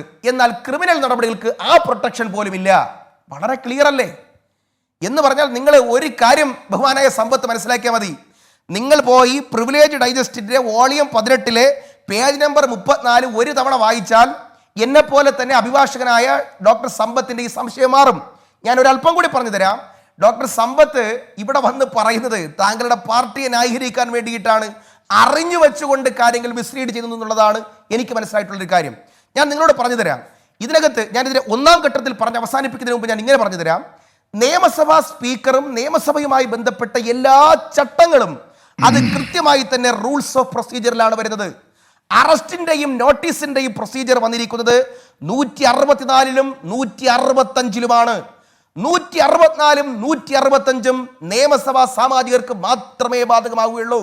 നിയമസഭാ പ്രിമിസിസിനകത്താണെങ്കിൽ മാത്രമേ പ്രയർ നോട്ടീസിന്റെ ആവശ്യം വരുന്നുള്ളൂ. ഇവിടെ നിയമസഭാ പ്രിമിസിസിനകത്ത് വെച്ച് ഈ നോട്ടീസ് ബാധകമല്ല. അഥവാ അദ്ദേഹത്തിന്റെ വീട്ടിലെ അഡ്രസ്സിലേക്ക് കൊടുത്താലോ അദ്ദേഹത്തിന് പുറത്ത് വെച്ച് SMS ചെയ്താലോ ഈ ചട്ടം മാത്രമല്ല ബി ആർ എം ഷഫീർ, ഈ നിയമസഭയുടെ തൊട്ടുപുറത്ത് റോഡിൽ വെച്ചൊരു ഉദ്യോഗസ്ഥനെ കാത്തു നിന്ന് ഈ നോട്ടീസ് കൊടുക്കാൻ ഈ ചട്ടപ്രകാരം ഒരു തെറ്റുമില്ല. ഇനി അതിലും ഒരു പടി കൂടി കടന്ന് കസ്റ്റംസ് കൊടുത്തിരിക്കുന്നു. അതുകൊണ്ട് തന്നെയാണ് ഈ സ്പീക്കറെ ബുദ്ധിമുട്ടിക്കരുതെന്നും 164 165 ഉള്ളത് കൊണ്ടാണ് ഈ അയ്യപ്പന്റെ ഫോൺ നമ്പറിലേക്ക് വാട്സപ്പായിട്ട് അയച്ചു കൊടുക്കുന്നത്, ഇമെയിലായിട്ട് അയച്ചു കൊടുക്കുന്നത്. ഇമെയിലും വാട്സപ്പും ഒന്നും ഈ ജോഗ്രഫിക്കൽ ലിമിറ്റേഷന്റെ പരിധിക്ക് ബാധകമല്ല എന്നുകൂടി ഇന്ന് കസ്റ്റംസ് പറഞ്ഞു വെക്കുന്നുണ്ട്. അത്തരം ഇലക്ട്രോണിക് കമ്മ്യൂണിക്കേഷൻ പോലും അയച്ചിട്ടും നിരുത്തരവാദപരമായി നിങ്ങളുടെ ഓഫീസ് ഇങ്ങനെ ഈ 165 ദുർവ്യാഖ്യാനം ചെയ്തത് നിർഭാഗ്യകരമായി പോയി എന്നാണ് കസ്റ്റംസ് പറഞ്ഞിരിക്കുന്നത്. ശ്രീ സമ്പത്ത്, ഞാൻ അങ്ങയിലേക്ക് തിരിച്ചു വരാം വളരെ വേഗം. BJP പ്രതിനിധി പ്രകാശ് ബാബു കൂടി നമുക്കൊപ്പം ചേരുന്നു. അഡ്വക്കേറ്റ് പ്രകാശ് ബാബു, BRM ഷഫീർ പറഞ്ഞത് വെച്ച് മാത്രം കൊണ്ട് തന്നെ സമ്പത്ത് പറഞ്ഞതിൽ നിന്ന് വ്യത്യസ്തമായി ഇതിൽ സ്പീക്കർക്ക് ഒരു സവിശേഷാധികാരവുമില്ല. ഇതിലൊരു കുറ്റവാളിയ എന്ന ഒരു ട്രീറ്റ്മെന്റ് നമുക്ക് കൊടുക്കാൻ കഴിയില്ലെങ്കിലും ആരോപണ വിധേയനായ ഈ അസിസ്റ്റന്റ് പ്രൈവറ്റ് സെക്രട്ടറിയെ ചോദ്യം ചെയ്യാൻ വിട്ടുകൊടുക്കാതിരിക്കാനുള്ള ഒരു പരിചയമായി ഉപയോഗിക്കുകയായിരുന്നു ഈ 165 ചട്ടം എന്നുള്ളത് പകൽ പോലെ വ്യക്തമാകുന്നുണ്ടോ ഇപ്പോൾ? അഡ്വക്കേറ്റ് പ്രകാശ് ബാബു. തീർച്ചയായും ഉണ്ടല്ലോ അരുൺ. കാരണം അത് ബഹുമാന്യനായ സമ്പത്ത് എത്ര ലാഘവത്തോടു കൂടിയാണ് ഈ സാഹചര്യത്തെ ന്യായീകരിക്കാൻ ശ്രമിക്കുന്നത് എന്ന് നോക്കുമ്പോൾ തന്നെ നമുക്കത് ബോധ്യപ്പെടുന്നുണ്ട്. ഇവിടെ ഇവരൊക്കെ സംസാരിച്ചതിന് പുറമെ അരുൺ എന്താ കൂട്ടി വായിക്കേണ്ടത്? ഇപ്പറഞ്ഞിട്ടുള്ള അയ്യപ്പനെ അദ്ദേഹത്തെ വെളുപ്പിക്കാനുണ്ടായ സാഹചര്യം കൂടി നമ്മളൊന്ന് കൂട്ടി വായിക്കണം. ഇവിടെ സ്വർണ്ണക്കള്ളക്കടത്ത് കേസുമായി ബന്ധപ്പെട്ട 2 പ്രതികൾ നിർണായകമായിട്ടുള്ള ചില വെളിപ്പെടുത്തലുകൾ മജിസ്ട്രേറ്റിന്റെ മുമ്പാകെ കൊടുത്തു എന്ന് പറയപ്പെടുന്നു. നമ്മളാരും അത് വായിച്ചിട്ടില്ല. അങ്ങനെയാണ് ചർച്ചകൾ വരുന്നത്. നോക്കൂ അരുൺ, ആ വെളിപ്പെടുത്തൽ എന്താ? കേരളത്തിന്റെ നിയമസഭയുടെ സ്പീക്കർ ഡോളർ അടങ്ങിയിട്ടുള്ള ഒരു ബാഗ് 2 പ്രതികളുടെ കൈകളിൽ ഒരു ഫ്ളാറ്റിൽ വിളിപ്പിച്ച് കൊടുക്കുകയും ഇത് കോൺസുലേറ്റിൽ എത്തിക്കണമെന്ന് പറയുകയും ചെയ്യുന്നതാണ് സാഹചര്യം. അത്തരത്തിൽ അതീവ ഗുരുതരമായിട്ടുള്ള ഒരു ആരോപണം, രാജ്യസുരക്ഷയെ തന്നെ ബാധിക്കുന്ന ഒരു ആരോപണം കേരളത്തിന്റെ സ്പീക്കറെ സംബന്ധിച്ച് ഉയരുമ്പോൾ സ്വാഭാവികമായിട്ടും അദ്ദേഹം നിഷ്കളങ്കനാണെങ്കിൽ, നിരപരാധിയാണെങ്കിൽ ആ സാഹചര്യത്തിൽ അദ്ദേഹത്തിന്റെ നിരപരാധിത്വം തെളിയിക്കാനുള്ള ഒരു അല്പമെങ്കിലും ഒരു പരിശ്രമം അദ്ദേഹത്തിന്റെ ഭാഗത്തുനിന്ന് ഉണ്ടാവില്ലേ? പകരം അദ്ദേഹം എന്താ ഇവിടെ കാട്ടിക്കൂട്ടിയിട്ടുള്ളത്? ഒരു ഭാഗത്ത് ചട്ടങ്ങളുടെയും നിയമങ്ങളുടെയും ഒക്കെ തന്നെ വിവിധ വ്യാഖ്യാനങ്ങളിലൂടെ നിയമവ്യവസ്ഥിതിയെ ഒരു ഭാഗത്തുകൂടി വെല്ലുവിളിക്കുന്നു. രണ്ടാമത്ത് ഈ സാഹചര്യത്തെ, അഴിമതിയെ അല്ലെങ്കിൽ ഒരു ആരോപണത്തെ, ആ ആരോപണവുമായി ബന്ധപ്പെട്ട് ഒരു നിഷ്പക്ഷമായിട്ടുള്ള ഒരു അന്വേഷണം നേരിടുന്നതിനു പകരം അദ്ദേഹത്തിന്റെ അധികാരത്തെ ദുർവിനിയോഗം ചെയ്യുന്നു. ഇവിടെയാണ് അരുൺ ചോദിച്ച ഒരു ചോദ്യത്തിന്റെ ഒരു പ്രസക്തി. എന്തുകൊണ്ടാണ് സ്പീക്കറും അതേപോലെ തന്നെ സമ്പത്തൊക്കെ ഇത്ര വലിയ വ്യാഗ്രത കാണിക്കുന്നത്? അതിന് കാരണമുണ്ട് അരുൺ. ആരാ നേരത്തെ CM രവീന്ദ്രനെ കൊണ്ട് പറഞ്ഞതുപോലെ തന്നെ ആരാ ഈ അയ്യപ്പൻ? അയ്യപ്പൻ എന്ന് പറയുന്നത് AKG സെന്ററിന്റെ മറ്റൊരു പ്രോഡക്റ്റ് ആണ്. ഈ AKG സെന്റർ ഒരു കാലത്ത് ബഹുമാന്യനായ VS അച്യുതാനന്ദൻ കേരളത്തിന്റെ പ്രതിപക്ഷ നേതാവായിരിക്കുമ്പോ അദ്ദേഹത്തിന്റെ പ്രവർത്തനങ്ങളെ നിരീക്ഷിക്കാനും റിപ്പോർട്ട് ചെയ്യാനും വേണ്ടി അദ്ദേഹത്തിന്റെ ഒരു പ്യൂണാക്കി മാറ്റി. പിന്നീട് 3 മാസം കഴിയുമ്പോൾ ഗസറ്റഡ് റാങ്കിൽ അദ്ദേഹത്തെ അഡീഷണൽ സെക്രട്ടറിയാക്കി മാറ്റി. AKG ഭവന്റെ ഏൽപ്പിച്ച ചുമതലകൾ കൃത്യമായി നിർവഹിച്ചതിന്റെ പേരിൽ ഇപ്പോൾ അണ്ടർ സെക്രട്ടറിയുടെ റാങ്കിലാണ് ഇദ്ദേഹത്തിന് ഇവിടെ നിയമനം കൊടുത്തിട്ടുള്ളത്. അതുകൊണ്ട് തന്നെ സ്വാഭാവികമായും ഇദ്ദേഹത്തെ സംരക്ഷിക്കാൻ തീർച്ചയായിട്ടും ഗവൺമെന്റ് ശ്രമിക്കും, സ്പീക്കർ ശ്രമിക്കും, ഈ പാർട്ടിയും ശ്രമിക്കും, സമ്പത്തും ശ്രമിക്കും. പകരം അരുൺ, എവിടെ ഒരു ചോദ്യം വരുന്നില്ലേ? ഇവിടെ കേരളം ഭരിക്കുന്ന ഒരു പാർട്ടി അല്ലെങ്കിൽ ഒരു സർക്കാരുമായി ബന്ധപ്പെട്ട് അതിന്റെ ഒരു പാർട്ടിയുടെ നേതാവ് ബഹുമാന്യനായിട്ടുള്ള സ്പീക്കർ, ആ സ്പീക്കറുമായി ബന്ധപ്പെട്ടവർ ഇത്രയും ഗുരുതരമായിട്ടുള്ള ഒരു ആരോപണം വരുമ്പോൾ ചട്ടങ്ങളുടെ നൂലാമാലയിൽ പിടിച്ചു തൂങ്ങി രക്ഷപ്പെടാനാണോ ശ്രമിക്കേണ്ടത്? ഞാൻ ചോദിച്ചോട്ടെ, എത്ര ലാഘവത്തോടു കൂടിയ ഇദ്ദേഹം കോൺസ്റ്റിറ്റ്യൂഷണൽ പ്രൊവിഷനൊക്കെ പറയുന്നത്?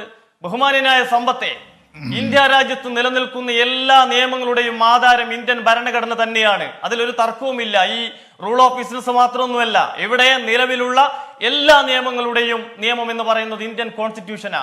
ഇവിടെ തന്നെ അരുൺ വായിച്ചല്ലോ, 14 15 വായിച്ചു. ഇപ്പോ സമ്പത്ത് പറഞ്ഞു വീട്ടിൽ കൊണ്ടുകൊടുക്കുന്ന ഒരു വീട്ടിൽ നോട്ടീസ് സെർവ് ചെയ്യുന്നതിനും ഈ റൂൾ ബാധകമാണ്. ഞാൻ ചോദിച്ചോട്ടെ, ഇവിടെ 14 എന്താ പറയുന്നത്? No arrest shall be made within the premises of the assembly without obtaining the permission of the speaker. ശരി, അങ്ങനെയാണെങ്കിൽ കേരളത്തിലെ 1-2 ഒരു മന്ത്രി അതേപോലെ തന്നെ ഒരു MLA അവരെയൊക്കെ അറസ്റ്റ് നമ്മൾ കണ്ടല്ലോ. ഈ സമ്പത്ത് പറഞ്ഞതാണ് ഇവിടെയൊക്കെ ബാധകമെങ്കിൽ ഈ റൂളൊക്കെ വീടിന് പുറത്തും നിയമസഭക്ക് പുറത്തൊക്കെ ബാധകമാണെങ്കിൽ ആശുപത്രിയിൽ പോയിട്ടൊരു മുൻ മന്ത്രിയെ അറസ്റ്റ് ചെയ്യുന്നതൊക്കെ ഇവിടെ കണ്ടിട്ടുണ്ട്. അപ്പൊ അരുൺ, എവിടെ പ്രശ്നം?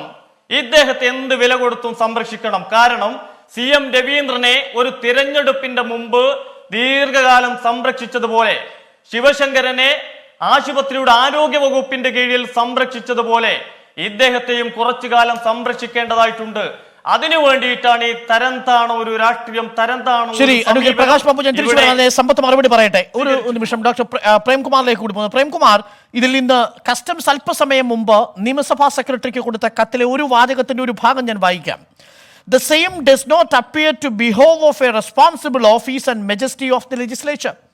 നിയമസഭയുടെ മഹത്വത്തിന്, അന്തസ്സിന് ചേരാത്ത ഒരു പ്രവൃത്തി ഈ നിയമസഭയുടെ സെക്രട്ടറിയുടെ ഭാഗത്തു നിന്നുണ്ടായിരിക്കുന്നുവെന്ന് ധ്വനിപ്പിച്ചുകൊണ്ടാണ് കസ്റ്റംസ് ഇങ്ങനെ ഒരു കത്തെഴുതിയിരിക്കുന്നത്. ഇങ്ങനെ ഒരു അവസ്ഥയിലേക്ക് ഈ കാര്യങ്ങളെ തള്ളിവിട്ടത്, ഈ ചട്ടത്തെ ദുർവ്യാഖ്യാനം ചെയ്തുകൊണ്ട് ഈ നിയമസഭാ സെക്രട്ടറിയും അതിനനുവാദം നൽകിയ സ്പീക്കറുമാണ് എന്ന് ഒരു വാദം പ്രതിപക്ഷം ഉയർത്തിയാൽ എങ്ങനെ നിരാകരിക്കും? മറ്റൊന്ന്, മടിയിൽ കനമില്ലാത്തതാണെങ്കിൽ ഈ അന്വേഷണ ഏജൻസിയോടൊപ്പം ഈ ചോദ്യം ചെയ്യലിന് ഈ അസിസ്റ്റന്റ് പ്രൈവറ്റ് സെക്രട്ടറി പോയി ഇരുന്ന് കൊടുക്കുകയല്ലേ വേണ്ടത്? ഈ എത്രമാത്രം അന്വേഷണ ഏജൻസി രാഷ്ട്രീയം കളിക്കുന്നുവെന്ന് നമ്മൾ ആരോപിക്കുമ്പോഴും നമ്മുടെ ജുഡീഷ്യറി സംവിധാനത്തെ നമുക്ക് മറന്നുകൊണ്ട് മുന്നോട്ട് പോകാൻ കഴിയുമോ? അന്വേഷണ ഏജൻസികളുമായി സഹകരിച്ചുകൊണ്ടല്ലേ ഈ മടിയിൽ കനമില്ലാത്തവർ അവരുടെ സത്യസന്ധത വെളിപ്പെടുത്തേണ്ടത്? എനിക്ക് തോന്നുന്നു, ഞാൻ 40 വർഷമായി ഒരു കുറ്റവും ചെയ്തിട്ടില്ല, ഈ പൊതുരംഗത്തുള്ളതാണെന്നൊക്കെ മാധ്യമപ്രവർത്തകരോട് പറയുമ്പോൾ അത് ബാക്കിയുള്ളവർക്ക് കൂടി ബോധ്യപ്പെടണം. ആ ബോധ്യപ്പെടാൻ വേണ്ടിയാണ് ഈ കസ്റ്റംസിന് മുന്നിൽ ഹാജരാകണമെന്ന് പൊതുജനം ആവശ്യപ്പെടുന്നത്. അതിനെ നിരാകരിക്കുന്നത് ഈ പറയുന്ന സ്പീക്കറുടെയും നിയമസഭയുടെയും ഒക്കെ അന്തസ്സിനെ ബാധിക്കുന്ന തരത്തിലേക്ക് കാര്യങ്ങൾ പോയിട്ടുണ്ടോ ഇപ്പോൾ? ശ്രീ പ്രേംകുമാർ. ഡോക്ടർ അരുൺ, 4-5 മാസമായിട്ട് നമ്മൾ നിരന്തരമായിട്ട് ചർച്ച ചെയ്തുകൊണ്ടിരിക്കുന്ന വലിയൊരു നെറേറ്റീവിന്റെ ഒരു എപ്പിസോഡാണ് ഇപ്പം സ്പീക്കർക്കെതിരെ കഴിഞ്ഞ ഒരു മാസമായിട്ട് വന്നുകൊണ്ടിരിക്കുന്നത്. അതിന്റെ അകത്തുണ്ടായിട്ടുള്ള ഒരു ഇൻസിഡന്റ് ആണ് അയ്യപ്പൻ എന്ന് പറഞ്ഞ ആൾക്ക് നോട്ടീസ് കൊടുത്തതിനെ പറ്റി കസ്റ്റംസും നിയമസഭാ സെക്രട്ടറിയും തമ്മിൽ നടക്കുന്ന തർക്കം. No person shall be arrested on the premises of legislative assembly എന്ന് പറയുന്നതിന്റെ അകത്ത് MLA പെടുമോ, MLA സ്റ്റാഫ് പെടുമോ എന്നുള്ള വളരെ സൂക്ഷ്മമായ ഒരു തർക്ക വിഷയത്തിലേക്ക് ഫോക്കസ് ചെയ്യുമ്പോൾ നിങ്ങൾ സത്യത്തിൽ ചെയ്യുന്നത് ഇതിന്റെ പിറകിലുള്ള എന്താ പറയുക, ഐസ്ബർഗ് ഉണ്ടല്ലോ, ശരിക്കുള്ള ഐസ്ബർഗ്, അതിന്റെ മെറിറ്റിലേക്ക് പോവാതിരിക്കുക എന്നുള്ളതാണ്. പ്രകാശ് ബാബു അറിയാതെ ആണെങ്കിൽ പോലും അതിവിടെ പരാമർശിച്ചു. കാരണം സ്പീക്കർ എന്നുള്ള ആള്, കേരളത്തിന്റെ ആരാധനായ സ്പീക്കർ ശ്രീരാമകൃഷ്ണൻ എന്ന് പറഞ്ഞാൽ ഡോളർ കടത്ത്, സ്വർണ്ണക്കടത്തൊക്കെ ആയിട്ട് ബന്ധപ്പെട്ട് ഇൻവോൾവ് ആണ് എന്നുള്ള ഒരു ആരോപണത്തിന്റെ പുറത്താണല്ലോ അയ്യപ്പൻ എന്ന് പറഞ്ഞ ആൾക്കെതിരെയുള്ള നോട്ടീസിന്റെ ഇഷ്യൂ ചർച്ച ചെയ്യപ്പെടുന്നത്. ആ ആരോപണത്തിന്റെ മെറിറ്റ് എന്താണ്? അഥവാ ഈ കഴിഞ്ഞ 5-6 വർഷമായിട്ട് നമ്മൾ കേട്ടുകൊണ്ടിരുന്ന കസ്റ്റംസും NIA-യും ED-യും ഒക്കെ ഇതേപോലെ ലീക്ക് ചെയ്ത് കൊടുത്തിരുന്ന പല വിവരങ്ങളെ പറ്റി വന്നിട്ടുള്ള ചർച്ചകളുടെ ആകെ ടേൺ ഓഫ് ഇവന്റ്സ് എന്താണ് ഉണ്ടായിട്ടുള്ളത്? NIA കൊടുത്ത കേസിൽ ശിവശങ്കരൻ പ്രതിയല്ല എന്ന് പറയുന്നു. ഡോക്ടർ KT ജലീലിനെതിരെയും മറ്റു പല മന്ത്രിമാര്, 2 മന്ത്രി 4 മന്ത്രി എന്നൊക്കെ പറഞ്ഞതെല്ലാം ഒരിടത്തും ഇല്ലാതെയായി. ജനങ്ങൾ ഇതിനെ തിരസ്കരിച്ചോ ഇലക്ഷൻ റിസൾട്ട് എന്നുള്ളതിലേക്ക് പോവേണ്ടതില്ല. അതായത് കസ്റ്റംസിന്റെയും ED-യുടെയും വഴി, NIA വഴി നമ്മൾക്ക് ലീക്ക് കിട്ടി, നമ്മൾ ചർച്ച ചെയ്ത ഒരുവിധപ്പെട്ട വിഷയങ്ങളൊക്കെ സബ്സ്റ്റൻസ് ഇല്ലാത്തതായിരുന്നു എന്ന് തെളിയിക്കപ്പെട്ട ഒരു കോണ്ടെക്സ്റ്റിലാണ് നമ്മൾ ഈ ചർച്ച ചെയ്യുന്നത്. ഞാൻ മനസ്സിലാക്കിയെടുത്തോളം ഈ ക്ലോസിന്റെ no person shall be arrested on the premises of legislative assembly എന്നുള്ളതിന്റെ ഉള്ളിൽ ആ അഡ്രസ്സിലേക്ക് അയക്കുന്ന ഇമെയിൽ പോലും പെടും എന്നുള്ളതാണ് നിയമസഭാ സെക്രട്ടറിയുടെ വാദം. അത് പെടില്ല എന്നുള്ളതാണ് കസ്റ്റംസിന്റെ വാദം. അവർ വീട്ടിലേക്ക് നോട്ടീസ് കൊടുക്കുന്നു, അയാൾ ക്വസ്റ്റ്യനിങ് പോലല്ല, വിവരങ്ങൾ തിരക്കാൻ വേണ്ടിയിട്ട് അയാൾ അവിടേക്ക് പോകുന്നു. അത്ര ലളിതമായ കാര്യമാണത്. ഈ ഒരു സാധനത്തെ എടുത്ത് ചർച്ച ചെയ്യുന്നതിലൂടെ നമ്മൾ ഒന്നും കൂടെ ഇതിനെ ലൈവാക്കി നിർത്താൻ പറ്റുന്നുണ്ട്. സ്പീക്കർ, സ്വർണ്ണക്കള്ളക്കടത്ത് എന്നുള്ള ലൈവാക്കി നിർത്താൻ പറ്റുന്നുണ്ട്. പക്ഷെ ഈ ലൈവാക്കി നിർത്തുന്ന ആളുകൾ മറുവശത്ത് ഡെഡായി പോകുന്ന അവസ്ഥയാണ്. അതായത് ആളുകളുടെ മുന്നിലേക്ക് ഇത് ചെല്ലുമ്പോൾ ഇത് കംപ്ലീറ്റ് ഡെഡായി പോകുന്ന അവസ്ഥയാണ്. ഇന്ന് നമ്മളൊരു TV ചാനൽ കണ്ടു, K. സുധാകരൻ, കോൺഗ്രസിന്റെ നേതാവ് പറയുന്നത് നമ്മളിങ്ങനെ കംപ്ലീറ്റ് ആരോപണങ്ങൾ മാത്രം ഉന്നയിച്ചു കൊണ്ടിരുന്നു, അവര് ജനക്ഷേമ പരിപാടികൾ നടപ്പിലാക്കി ആളുകളുടെ അടുത്തേക്ക് പോയി, അതുകൊണ്ടാണ് LDF ജയിച്ചത്, നമ്മളും ഈ വഴിയിലേക്ക് വന്നാൽ UDF-ന് വിജയം അകലെ അല്ല എന്നുള്ളത്. പക്ഷെ ഈ ഒരു ഫാക്ട് പോലും കോൺഗ്രസിന്റെയും UDF-ന്റെയും ആളുകൾക്ക് ഇനിയും മനസ്സിലായിട്ടില്ല, ചാനലുകൾക്ക് പോലും മനസ്സിലായിട്ടില്ല എന്നുള്ളതാണ് എനിക്ക് തോന്നുന്നതിനെ പറ്റിയുള്ള പറയാനുള്ള ഒരു കാര്യം. ഈ ഒരു ടോട്ടൽ ആർഗ്യുമെന്റിന്റെ മെറിറ്റ്, അതായത് ഒരു പത്രത്തിൽ വന്ന വാർത്ത, ഒരു TV ചാനൽ ബ്രേക്ക് ചെയ്ത വാർത്ത എന്നല്ലാതെ 164 സ്റ്റേറ്റ്മെന്റ് പ്രകാരം ഏതെങ്കിലും പ്രതി സ്പീക്കർ ശ്രീരാമകൃഷ്ണന്റെ പേര് മെൻഷൻ ചെയ്തിട്ടുണ്ടോ? ഈ അഡീഷണൽ പ്രൈവറ്റ് സെക്രട്ടറിയെ വിളിക്കുന്നത് എന്ത് വിവരം അന്വേഷിക്കാനാണ്? അദ്ദേഹം സസ്പെക്ട് ആണോ, പ്രതിയാണോ, ഇതൊന്നും നമുക്കറിയില്ല. എന്നിട്ടാണ് ആരുടെ പോലും ഇവിടുന്ന് വികാരം കൊള്ളുന്നത്. അതിതീവ്രമായ ഭാഷയിൽ കസ്റ്റംസ് മറുപടി പറഞ്ഞു. അത് അവർ തമ്മിൽ നടക്കുന്ന ഒരു എക്സിക്യൂട്ടീവ് ഡിസ്കോഴ്സ് ആണ്. പക്ഷേ പ്രേംകുമാർ, എനിക്കത് മനസ്സിലാവും, പ്രേംകുമാറിന്റെ ഒരു ലോജിക്ക് എനിക്ക് മനസ്സിലാവും. പക്ഷേ ഇത് ഇടതുപക്ഷത്തോടൊപ്പം നിൽക്കുന്ന നിരീക്ഷകരല്ലാതെ പൊതുസമൂഹം എങ്ങനെ മനസ്സിലാക്കണമെന്നൊരു ചോദ്യം കൂടിയുണ്ട്. കാരണം കസ്റ്റംസ് ഇന്ന് നിയമസഭാ സെക്രട്ടറിക്ക് കൊടുത്തിരിക്കുന്ന കത്തും അസാധാരണമായ ഒരു കത്താണ്. ആ മറുപടിയിൽ പറയുന്നു, സഭയുടെ അന്തസ്സിന് ചേരാത്ത വിധം ഇത്തരത്തിൽ 165 ദുർവ്യാഖ്യാനം ചെയ്യരുത്. അങ്ങനെ നമ്മളുടെ നിയമസഭയ്ക്ക് പോലും കളങ്കമാകത്തക്ക രീതിയിൽ ഒരു ഡിഫൻസ് എടുത്തത് എന്തിനാണ്? ഈ ആദ്യത്തെ ഇമെയിൽ വരുമ്പോഴോ വാട്സപ്പിലോ, ആദ്യമേ ഇമെയിലും വാട്സപ്പുമാണല്ലോ വന്നത്. സ്പീക്കറെ അറസ്റ്റ് ചെയ്യാനോ സ്പീക്കറെ ചോദ്യം ചെയ്യാനോ കസ്റ്റംസ് വരുന്നില്ല. പക്ഷെ കസ്റ്റംസിന്റെ ഈ സ്പീക്കറുടെ അസിസ്റ്റന്റ് പ്രൈവറ്റ് സെക്രട്ടറിക്ക് ഈ ചില വിവരങ്ങൾ ആരായാനുണ്ട് എന്ന് പറഞ്ഞുകൊണ്ടൊരു വാട്സപ്പ് മെസ്സേജ് വരുന്നു. ആദ്യഘട്ടത്തിൽ അദ്ദേഹം പറയുന്നത് എന്താണ്? ഞാൻ എത്തിക്കൊള്ളാം രാവിലെ 10 മണിക്കെന്ന് പറയുന്നു. 10 മണിയായിട്ടും കാണാത്ത സമയത്ത് വീണ്ടും അദ്ദേഹത്തിന് അടുത്ത മെയിൽ കൊടുക്കുന്ന സമയത്താണ് അദ്ദേഹം പറയുന്നത് ഇന്ന് വരാൻ കഴിയില്ല, ഓഫീസിന്റെ അനുമതി വാങ്ങണം എന്ന് രണ്ടാമത് പറയുന്നു. ഇനി ഓഫീസ് അനുമതി വാങ്ങി, ഓഫീസ് അനുമതി വാങ്ങാൻ വേണ്ടിയിട്ട് അദ്ദേഹം പോകുന്നു. രണ്ടാമത്തെ കത്ത് കൊടുത്തു കഴിയുമ്പോൾ അപ്പോഴാണ് നിയമസഭാ സെക്രട്ടറി തന്നെ കത്തെഴുതുന്നത്. നിയമസഭാ സമ്മേളനം നടക്കുന്നത് കൊണ്ട് തിരക്കായതിന് ഹാജരാവാൻ കഴിയില്ല. എത്ര തിരക്കാണെങ്കിലും കസ്റ്റംസിന് ഈ ഡോളർ കടത്ത്, റിവേഴ്സ് ഹവാല ഇതിൽ ഉണ്ട് എന്നൊരു രഹസ്യമൊഴി കിട്ടിയിട്ടുണ്ടോ എന്ന് എനിക്കറിയില്ല പ്രേംകുമാർ. പക്ഷെ അങ്ങനെ കിട്ടിയിട്ടുണ്ടെങ്കിൽ കസ്റ്റംസ് ഉത്തരവാദിത്തപ്പെട്ട ഏജൻസിയാണ്. നിങ്ങൾക്ക് ഇഡിയെ കുറ്റം പറയാം, ഈ ഒരു പരിധി വരെ ബാക്കിയുള്ള അന്വേഷണ ഏജൻസിയെ പറയാം. പക്ഷെ കസ്റ്റംസിന്റെ കാര്യത്തിലോ, കസ്റ്റംസ് കൃത്യമായ നിയമത്തിന്റെ അടിസ്ഥാനത്തിൽ പ്രവർത്തിക്കുന്ന ഒരു ഏജൻസിയാണ്. എല്ലാ സ്ഥാപനങ്ങളും അങ്ങനെയാണെങ്കിലും കസ്റ്റംസിന്റെ കാര്യത്തിലെങ്കിലും നമ്മൾ ഇത്തരത്തിലുള്ള ഒരു ഒളിച്ചുകളി അവസാനിപ്പിക്കേണ്ടതല്ലേ എന്നതാണ് എന്റെ ചോദ്യം. ഈ ഡോളർ കടത്തിന് മുമ്പിൽ പോകട്ടെ.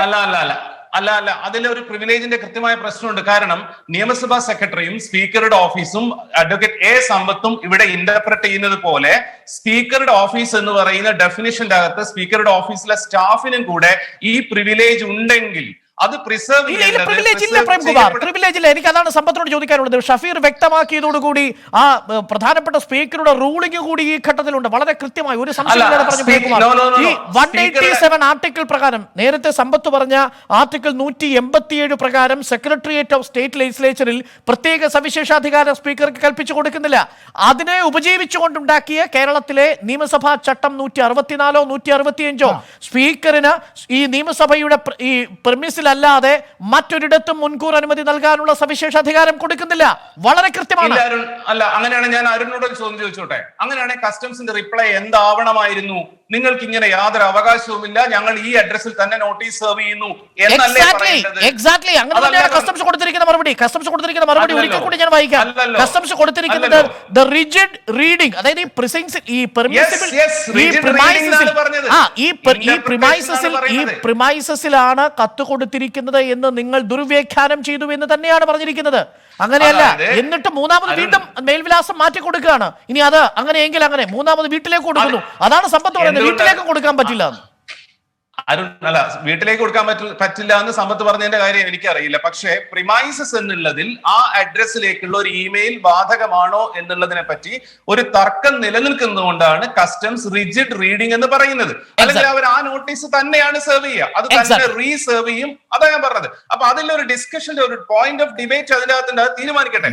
ഇനി ഇങ്ങനെ ഒരു പ്രിവിലേജ് ഒരു പേഴ്സണൽ സ്റ്റാഫിന് ഉണ്ടെങ്കിൽ അത് പ്രിസർവ് ചെയ്യപ്പെടേണ്ടത്, അത് ഉയർത്തിപ്പിടിക്കപ്പെടേണ്ടത് LDFന്റെ സ്പീക്കർക്ക് മാത്രമല്ല എല്ലാ കാലത്തും നിയമസഭയ്ക്ക് വേണ്ട ഒരു സാധനമാണ്. എന്റെ അറിവ് ശരിയാണെങ്കിൽ 1970 അവിടെ സമരവുമായി ബന്ധപ്പെട്ട ഒരു ലോ ആൻഡ് ഓർഡർ ഇഷ്യൂ ഉണ്ടായപ്പോൾ പോലീസ് വന്ന് അറസ്റ്റ് ചെയ്തപ്പോഴാണ് ഇങ്ങനെ ഒരു റൂളിംഗ് നൽകിയിട്ടുള്ളത്. അത് ഞാൻ ഇടപെട്ടോട്ടെ. ഈ കത്തിനകത്ത് പറഞ്ഞിരിക്കുന്ന ഒരു വാചകം കൂടി വരുമ്പോൾ അതിനകത്ത് കാര്യങ്ങൾ വ്യക്തമാവും. കസ്റ്റംസ് പറഞ്ഞിരിക്കുന്ന കത്തിൽ any objection to such mode of service, അതായത് ഇമെയിൽ വഴിയും വാട്സപ്പ് വഴിയും അയച്ചിരിക്കുന്ന ആ communication which is strictly within the spirit of Rule 165 is not countenanced from a responsible authority by attempting to stick on rigid literal interpretation which is not envisaged under the rule എന്നാണ് customs പറയുന്നത്. ഈ ചട്ടം അങ്ങനെ ഒന്നും പറയുന്നില്ല. ഇപ്പോഴും customs പറയുന്നത് തങ്ങൾക്ക് തെറ്റുപറ്റി എന്നല്ല. ഞാൻ പറഞ്ഞത് റിജിഡ് ഇന്റർപ്രിട്ടേഷൻ എന്തിനാണ്? ഈ കസ്റ്റംസിന് മുന്നിൽ പോയി ഈ അയ്യപ്പന് പറയാനുള്ളത് പറഞ്ഞിട്ട് തിരിച്ചു വന്നാൽ പോരെ? എന്തിനാണ് ഈ അല്ല, അത് പണ്ട് നിങ്ങൾ ചോദിച്ച പോലെ ഒരു ചോദ്യമാണ്. അതായത് ED ഫയൽ ചോദിക്കുമ്പോൾ ഫയൽ ഉണ്ടെങ്കിൽ അങ്ങ് എടുത്തു കൊടുത്തുകൂടെ? അതല്ലല്ലോ. ഒരു ഓഫീസിന്റെ, ഒരു കോൺസ്റ്റിറ്റ്യൂഷണൽ ഓഫീസിന്റെ ഓണർ കീപ്പപ്പ് ചെയ്യേണ്ടത് ആ സ്ഥാപനത്തിന്റെ മേധാവിയുടെ ഉത്തരവാദിത്തമാണല്ലോ. ഡോളർ കടത്തിൽ സംശയത്തിന്റെ മുന്നിൽ നിൽക്കുന്ന ഒരു ഉദ്യോഗസ്ഥന് അത്തരം പ്രിവിലേജ് എങ്ങനെ കിട്ടും? ശ്രീ പ്രേംകുമാർ, ഞാൻ വരാം. ശ്രീ പ്രേംകുമാർ,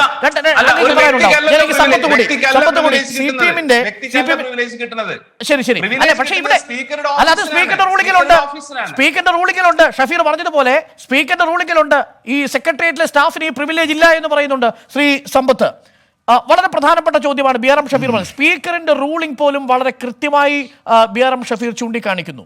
അങ്ങേക്കാകട്ടെ ഈ നിയമസഭയുടെ പരിസരത്തല്ലാതെ, നിയമസഭയുടെ വേദികളിലല്ലാതെ, ഹോസ്റ്റൽ അടക്കമുള്ള പ്രിമൈസസിലല്ലാതെ ഇത്തരത്തിലൊരു നോട്ടീസ് റിവ്യൂ ചെയ്യുന്നതിന് സ്പീക്കറുടെ മുൻകൂർ അനുമതി ആവശ്യമുണ്ട് എന്നുള്ളൊരു ചട്ടമോ ഒരു ആർട്ടിക്കിളോ അങ്ങേക്കും ചൂണ്ടിക്കാണിക്കാൻ കഴിയുന്നില്ലെങ്കിൽ ഇപ്പോൾ കസ്റ്റംസ് ചെയ്തിരിക്കുന്നത് തെറ്റാണെന്ന് നമുക്ക് പറയാൻ കഴിയില്ല. കസ്റ്റംസിന്റെ ഈ കത്ത് വളരെ സ്വാഭാവികമാണെന്ന് സമ്മതിക്കേണ്ടി വരും. ശ്രീ സമ്പത്ത്. ഡോക്ടർ അരുണേ, ഞാൻ ആരംഭത്തിൽ പറഞ്ഞ കാര്യങ്ങൾ വീണ്ടും ആവർത്തിക്കുന്നില്ല. ഞാനത് എത്ര പറഞ്ഞാലും അരുണിന് ചിലപ്പോൾ ഇപ്പം മനസ്സിലാകില്ല. കാരണം KT ജലീൽ മുൾമുനയിലോ, ജലീൽ രാജിവെച്ചൊഴിയുമോ, ജലീലിനെ പുറത്താക്കുമോ, ഇനിയെന്താണ് മാർഗം? നമ്മൾ ഇതുപോലെ ഈ മാധ്യമങ്ങളിലിരുന്ന് ഒരുപാട് ചർച്ച നടത്തിയതാണ്. മാധ്യമങ്ങളെ അറിയിക്കാതെ ആ ഒരു മന്ത്രി പോയി എന്നുള്ളത് കൊണ്ട് മാധ്യമങ്ങളായിട്ടുള്ള അതിൻ്റെ പല പ്രവർത്തകർക്ക്, എൻ്റെ ചങ്ങാതിമാർക്കടക്കം വല്ലാത്ത ഈർഷ്യമുണ്ടായിരുന്നു. അദ്ദേഹം രാജിവെക്കണമെന്ന് ആവശ്യപ്പെട്ടുകൊണ്ട് സമരം നടത്തി. ആ സമരം അക്രമത്തിലേക്ക് എത്തിച്ചാൽ അതുകൊണ്ട് ഈ നമ്മുടെ തദ്ദേശ സ്വയംഭരണ സ്ഥാപനങ്ങളിലേക്കുള്ള തെരഞ്ഞെടുപ്പുകളിലെല്ലാം വലിയ വിജയം നേടാം എന്ന് കോൺഗ്രസും BJPയും എല്ലാം വല്ലാതെ വ്യാമോഹിച്ചതാണ്. അവിടെ പോയി അത്തരത്തിൽ ഏതെങ്കിലും മർദ്ദനങ്ങൾ ഏറ്റുവാങ്ങിയാൽ സ്ഥാനാർത്ഥികളാകാം എന്ന് അങ്ങനെ ധരിച്ചവരും പലരുമുണ്ട്. ഇപ്പോൾ ഇവിടുത്തെ ചോദ്യം എന്നുള്ളത് സ്പീക്കറുടെ അധികാരത്തെ സംബന്ധിച്ചുള്ള ചോദ്യമാണ്. അല്ലാതെ ഇത് അയ്യപ്പനും കോശിയുമായിട്ടുള്ള തർക്കമൊന്നും അല്ല. അത് അയ്യപ്പനാവട്ടെ, കോശിയാവട്ടെ, അതല്ലെങ്കിൽ വാഹിദാവട്ടെ, വിഷയം സ്പീക്കറുടെ അധികാരത്തെ സംബന്ധിച്ചുള്ളതാണ്. സ്പീക്കറുടെ അധികാരത്തിൽ കൈകടത്തുക എന്ന് പറയുന്നത് ഒരു നിയമസഭാ സമ്മേളനത്തിനുള്ള നോട്ടീസ് സമൻസ് ഇഷ്യൂ ചെയ്തതിന് ശേഷം ഇത്തരമൊരു കാര്യം. എന്നോട് എൻ്റെ ചങ്ങാതി അരുൺ ചോദിച്ചൊരു ചോദ്യം, അങ്ങ് പോയി അങ്ങ് ഹാജരായ പോരെ, കാര്യമില്ല, അങ്ങ് തീർന്നില്ലേ എന്നുള്ളത്. അങ്ങനെ പോയി ഹാജരാകുന്നതിന് ഒരു പക്ഷേ ഒരു സാധാരണ വ്യക്തി അത്തരം കാര്യം ചെയ്യുക, പോവുക, ഹാജരാവുക, അതെല്ലാം വേറൊരു കാര്യം. ഒരു നിയമസഭയുടെ സ്പീക്കറുടെ കീഴിൽ അഡീഷണൽ പ്രൈവറ്റ് സെക്രട്ടറി ആയിട്ട് ജോലി ചെയ്യുന്ന ആൾ എന്നത്, ആ സ്പീക്കറുടെ കീഴിൽ ജോലി ചെയ്യുന്ന സെക്രട്ടറി ആയിട്ട് ജോലി ചെയ്യുന്ന ആൾ എന്നൊക്കെ ഉള്ളത്, ഞാൻ നേരത്തെ ഒരു കാര്യം പറഞ്ഞുവല്ലോ, ബഹുമാനപ്പെട്ട ഹൈക്കോടതി ജഡ്ജിയുടെ സെക്രട്ടറിയായോ അഡീഷണൽ പ്രൈവറ്റ് സെക്രട്ടറിയായോ ജോലി ചെയ്യുന്ന ഒരാളിനെ സംബന്ധിച്ച് കസ്റ്റംസ് ഇതുപോലെ തന്നെയാണ് നിലപാടെടുക്കുക. പ്രിയപ്പെട്ട പ്രകാശ് ബാബു, താങ്കളുടെ പല നേതാക്കന്മാരും ഇതുപോലെ ചർച്ചകളിൽ വന്നിട്ട് പറയാറുണ്ട്, ഞങ്ങളുടെ ED, ഞങ്ങളുടെ കസ്റ്റംസ്, ഞങ്ങളുടെ CBI എന്നെല്ലാം പറയാറുണ്ട്. ഈ തിരുവനന്തപുരത്തും ചുറ്റുവട്ടത്തുമായി കുറേ നാളായി ഇങ്ങനെ ഈ യൂണിയൻ ഗവൺമെൻറ്റിൻ്റെ ചില ഏജൻസികൾ ഇങ്ങനെ കറങ്ങിക്കൊണ്ടിരിപ്പുണ്ട്. നമ്മളിപ്പോൾ ഇതിനകത്ത് ഇപ്പോൾ ഞാനീ പറയുന്നതിൽ വേറൊന്നും തെറ്റിദ്ധരിക്കരുത്. ഈ ഡോക്ടർ പ്രേംകുമാറിൻ്റെ നാട്ടുകാരായ ഓട്ടോറിക്ഷ തൊഴിലാളികൾ വളരെ വർഷങ്ങൾക്ക് മുമ്പ് കളിയാക്കി തിരുവനന്തപുരത്തെ ഓട്ടോറിക്ഷ തൊഴിലാളികളെ പറ്റി പറയുമായിരുന്നു, നിങ്ങളുടെ നാട്ടിൽ വന്നാൽ 4 സെക്രട്ടേറിയറ്റ് ഉണ്ടോ എന്ന്.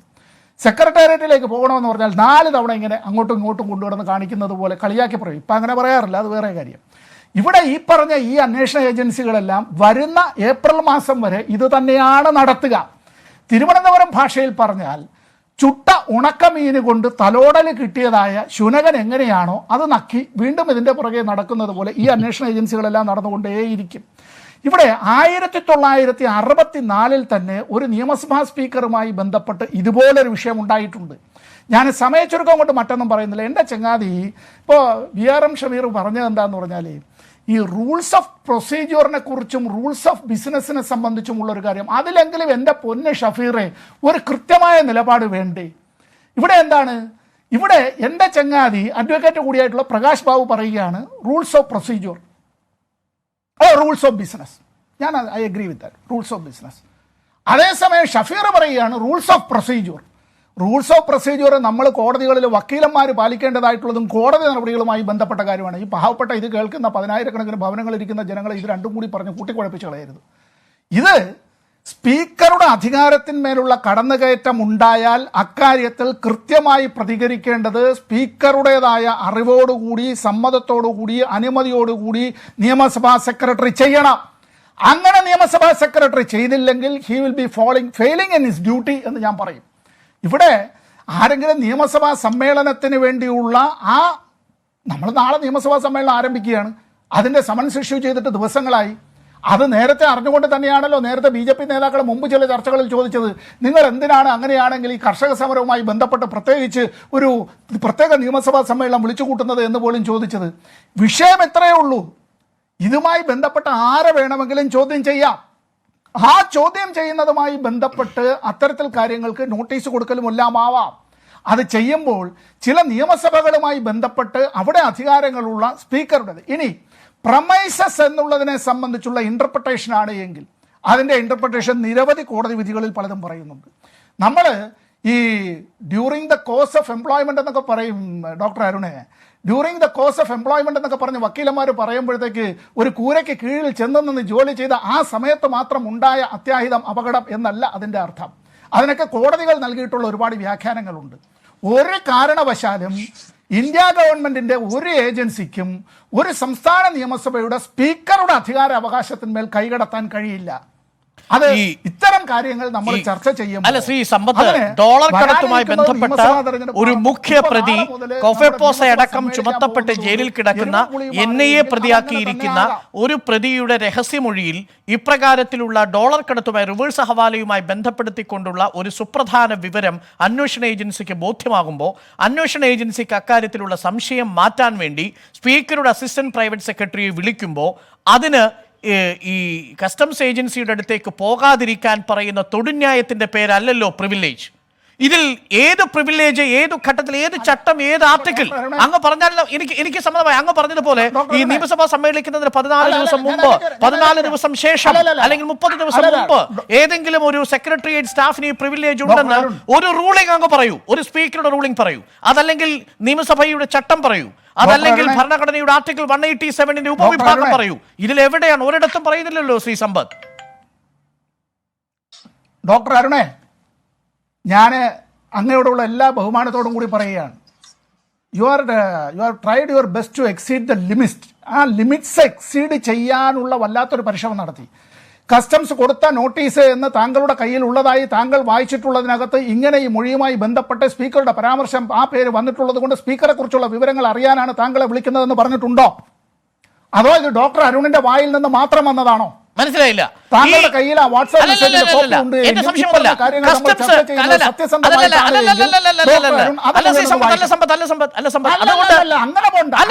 കസ്റ്റംസ് കൊടുത്തിരിക്കുന്ന അരുൺ തന്നെ ക്ലാരിഫൈ ചെയ്യണം. എനിക്ക് മാധ്യമങ്ങളോട് കിട്ടിയ വിവരമേ ഉള്ളൂ ശ്രീ സമ്പത്ത്, എനിക്ക് മാധ്യമങ്ങളോട് കിട്ടിയ വിവരമേ ഉള്ളൂ. ഞങ്ങളുടെ അതാണല്ലോ എനിക്ക് പറയാൻ കഴിയുക. എന്റെ റിപ്പോർട്ടർ എനിക്ക് തന്നിരിക്കുന്ന വിവരമനുസരിച്ച് ഈ 164 രഹസ്യമൊഴി പ്രകാരമാണ്, കസ്റ്റംസിൽ നിന്ന് കിട്ടിയ സോഴ്സ് പ്രകാരം എന്തുകൊണ്ട് നിങ്ങൾ അയ്യപ്പനെ വിളിക്കുന്നു എന്ന ചോദ്യത്തിന് കസ്റ്റംസ്, അതാണ് എന്റെ ചോദ്യം, കസ്റ്റംസ് ഈ നോട്ടീസ് സെർവ് ചെയ്യാനിടയായ സാഹചര്യം എന്താണ്? എങ്ങനെയാണ് അയ്യപ്പനിലേക്ക് എത്തിയത്? ഞാൻ ചോദിച്ചത് പൂർണ്ണ ബോധ്യത്തോടു കൂടിയാണെന്നേ ഞാൻ പറഞ്ഞത്. അല്ല ശ്രീ സമ്പത്ത്, പൂർണ്ണ ബോധ്യത്തോടു കൂടിയാണ് ഞാൻ ഈ പറയുന്നത്. എന്റെ ചോദ്യം ഇതാണ്, അല്ല എന്റെ ചോദ്യം ഇതാണ്, കസ്റ്റംസ് ചോദ്യം ചെയ്യാൻ ഒരാളെ വിളിക്കുമ്പോൾ സമ്പത്ത്, കസ്റ്റംസ് ചോദ്യം ചെയ്യാൻ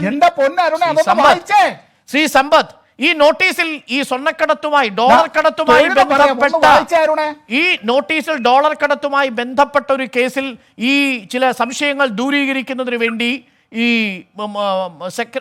സ്പീക്കറുടെ അസിസ്റ്റന്റ് പ്രൈവറ്റ് സെക്രട്ടറിയെ ചോദ്യം ചെയ്യാൻ നോട്ടീസ് സെർവ് ചെയ്തു എന്നുള്ളതല്ല എന്നാണോ അങ്ങ് പറയുന്നത്? ഡോക്ടർ അരുൺ ഇപ്പോൾ ഒരു 2 മിനിറ്റ് മുമ്പ് കുറേ കാര്യങ്ങൾ പറഞ്ഞു. ആ പറഞ്ഞത് സമയച്ചുരുക്കം കൊണ്ട് ഞാൻ അങ്ങോട്ട് കാണിക്കുന്നില്ല. ആ പറഞ്ഞതിൻ്റെ നിജസ്ഥിതി അരുൺ എന്ന് വ്യക്തമാക്കിയാൽ മതി. അരുൺ അത് വ്യക്തമാക്കിയാൽ അവിടെ നിന്നുകൊണ്ട് ഞാൻ പിന്നെ പറയാം. ഇത്രേ ഉള്ളൂ. സ്വർണ്ണക്കടത്തുമായി ബന്ധപ്പെട്ട അന്വേഷണം തുടരുന്നതിനിടയിൽ NIA പ്രതി ചേർക്കപ്പെട്ട കോഫെ പോസച്ച് പ്രതി ചേർക്കപ്പെട്ട കസ്റ്റംസ് അന്വേഷിക്കുന്ന കേസിൽ സ്വർണ്ണക്കടത്തും കഴിഞ്ഞ് ഡോളർ കടത്തുമായി ബന്ധപ്പെട്ട് നിർണായകമായൊരു രഹസ്യമൊഴി ലഭിക്കുന്നതിന്റെ പശ്ചാത്തലത്തിലാണ് അതിനുശേഷമാണ് 164 എടുത്തതിന് ശേഷമാണ് കസ്റ്റംസ് സ്പീക്കറുടെ അസിസ്റ്റന്റ് പ്രൈവറ്റ് സെക്രട്ടറിയോട് ചോദ്യം ചെയ്യലിന് ഹാജരാകാൻ ആവശ്യപ്പെടുന്നത്. ഇതാണ് കൃത്യമായും അതിന്റെ ക്രോണോളജിക്കൽ ഓർഡർ. ഇനി ഞാൻ ഓരോ ദിവസവും കൃത്യമായി സമ്പത്തിനോട് പറയണമെങ്കിലും അത് ഞാൻ പറയാം. ജൂൺ മാസം 30-ാം തീയതി പാഴ്സൽ എത്തിയത് മുതൽ ജൂലൈ മാസം 5-ാം തീയതി സംഭവിച്ചത് മുതൽ NIA കേസ് FIR ഇട്ടത് മുതൽ ഓരോ നിമിഷവും NIA വന്നത്, ED വന്നത്, കസ്റ്റംസ് വന്നത്, കസ്റ്റംസ് പ്രതി ചേർത്തത്, NIA ഏറ്റവും ഒടുവിൽ പ്രതി ചേർത്തത് 180 ദിവസത്തിന് മുമ്പിൽ പ്രതി ചേർത്തത്, അതിനു മുമ്പ് ഈ പ്രത്യേക സാമ്പത്തിക കുറ്റകൃത്യങ്ങൾ അന്വേഷിക്കുന്ന കോടതിയുടെ മുൻപാകെ പോയി 164 കൊടുത്തത്, അതിനുശേഷം വിളിപ്പിക്കുന്നത്. അതാണ് അതിന്റെ ഓർഡർ. അങ്ങനെ വരുമ്പോൾ സ്വാഭാവികമായും ഞാനും അങ്ങും ഒക്കെ ധരിക്കണം ഈ സ്വർണ്ണക്കടത്തുമായി ബന്ധപ്പെട്ട രഹസ്യമൊഴിയുടെ അടിസ്ഥാനത്തിലാണ് വിളിപ്പിച്ചിരിക്കുന്നതെന്ന്. അതല്ലെങ്കിൽ ക്ലാരിഫൈ ചെയ്യേണ്ടത് ഈ ഉദ്യോഗസ്ഥൻ പോയി ഈ കാര്യങ്ങൾ കൊടുക്കട്ടെ, എന്നിട്ട് ഈ ഉദ്യോഗസ്ഥൻ സ്പീക്കറോടോ ഉദ്യോഗസ്ഥന് വേണമെങ്കിൽ മാധ്യമങ്ങളോട് സംസാരിക്കാമല്ലോ. KT ജലീൽ സംസാരിച്ചില്ലേ മാധ്യമങ്ങളോട്? സ്പീക്കർക്ക് സംസാരിക്കാമല്ലോ. എന്നെ എന്തിനാണ് ചോദ്യം ചെയ്യാൻ വിളിപ്പിച്ചതെന്ന് പറയാമല്ലോ. എന്തിനാണ് നമ്മൾ ഇരുട്ടത്ത് നിർത്തുന്നത്? മടിയിൽ കനമില്ലെന്ന് പറയുന്ന മുഖ്യമന്ത്രിയും മടിയിൽ കനമില്ലെന്ന് പറയുന്ന സ്പീക്കറുമാണെങ്കിൽ അന്വേഷണ ഏജൻസിക്ക് മുമ്പിൽ പോകുകയല്ലേ വേണ്ടത് ശ്രീ സമ്പത്ത്? അതിന് ഈ തൊഴിൽന്യായം പറയുന്നത് ശരിയാണോ? ഡോക്ടർ അരുണേ, ഞാൻ പറയുന്നതിൽ ക്ഷമിക്കണം, ഇതൊരു തൊടുന്യായോ അല്ല.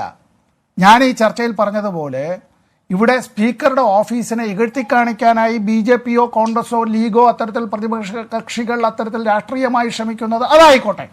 കാരണം ഒരുപാട് വെടിക്കെട്ട് നടക്കേണ്ടതായിട്ടുള്ള ഒടുവിലത്തെ സമ്മേളനമാണ്. എന്നാൽ ഞാൻ ഈ പറഞ്ഞ ഏജൻസികൾക്ക് അത്തരം ഒരു കാര്യത്തിൻ്റേത് ഇപ്പോൾ അരുൺ പറഞ്ഞതിൽ ഈ പറഞ്ഞ ഒരു വ്യക്തിയെ സംബന്ധിച്ച് നേരത്തെയൊക്കെ തുടക്കത്തിലൊക്കെ അരുൺ വല്ലാതെ വാശിയോടുകൂടി കുറ്റവാളി എന്നെല്ലാം പറഞ്ഞു. ഇപ്പോൾ അരുൺ പറഞ്ഞപ്പോൾ ഈ കുറ്റവാളി എന്നുള്ളതിനെ സംബന്ധിച്ചൊന്നും പറഞ്ഞില്ല. An accused doesn't mean that ഈ പറഞ്ഞ പോലെ അയാൾ ഒരു കൺവിക്റ്റ് ആണ് എന്നുള്ള നിലയിലേക്കൊന്നും വരുന്നില്ല, അതിൽ ക്രിമിനൽ ആണെന്ന് പറഞ്ഞിട്ട് വരുന്നില്ല. ഇനി ഈ പറഞ്ഞ കാര്യത്തിൻ്റേത് വേറൊരു കാര്യം, എവിടെയാണ് ഇദ്ദേഹം താമസിക്കുന്നത്? ഡോക്ടർ അരുൺ ചൂണ്ടിക്കാണിച്ച ആ വ്യക്തി എവിടെയാണ് താമസിക്കുന്നത്? തറവാട്ട് വീട്ടിലാ? വാടക വീട്ടിലാ? എവിടെയാണ് താമസിക്കുന്നത്? അങ്ങനെയാണ് എങ്കിൽ താമസിക്കുന്ന സ്ഥലം, ആ സ്ഥലം എന്നുള്ളത് അങ്ങനെ വില കൊടുത്ത് വാങ്ങിയതാ? അല്ലല്ലോ.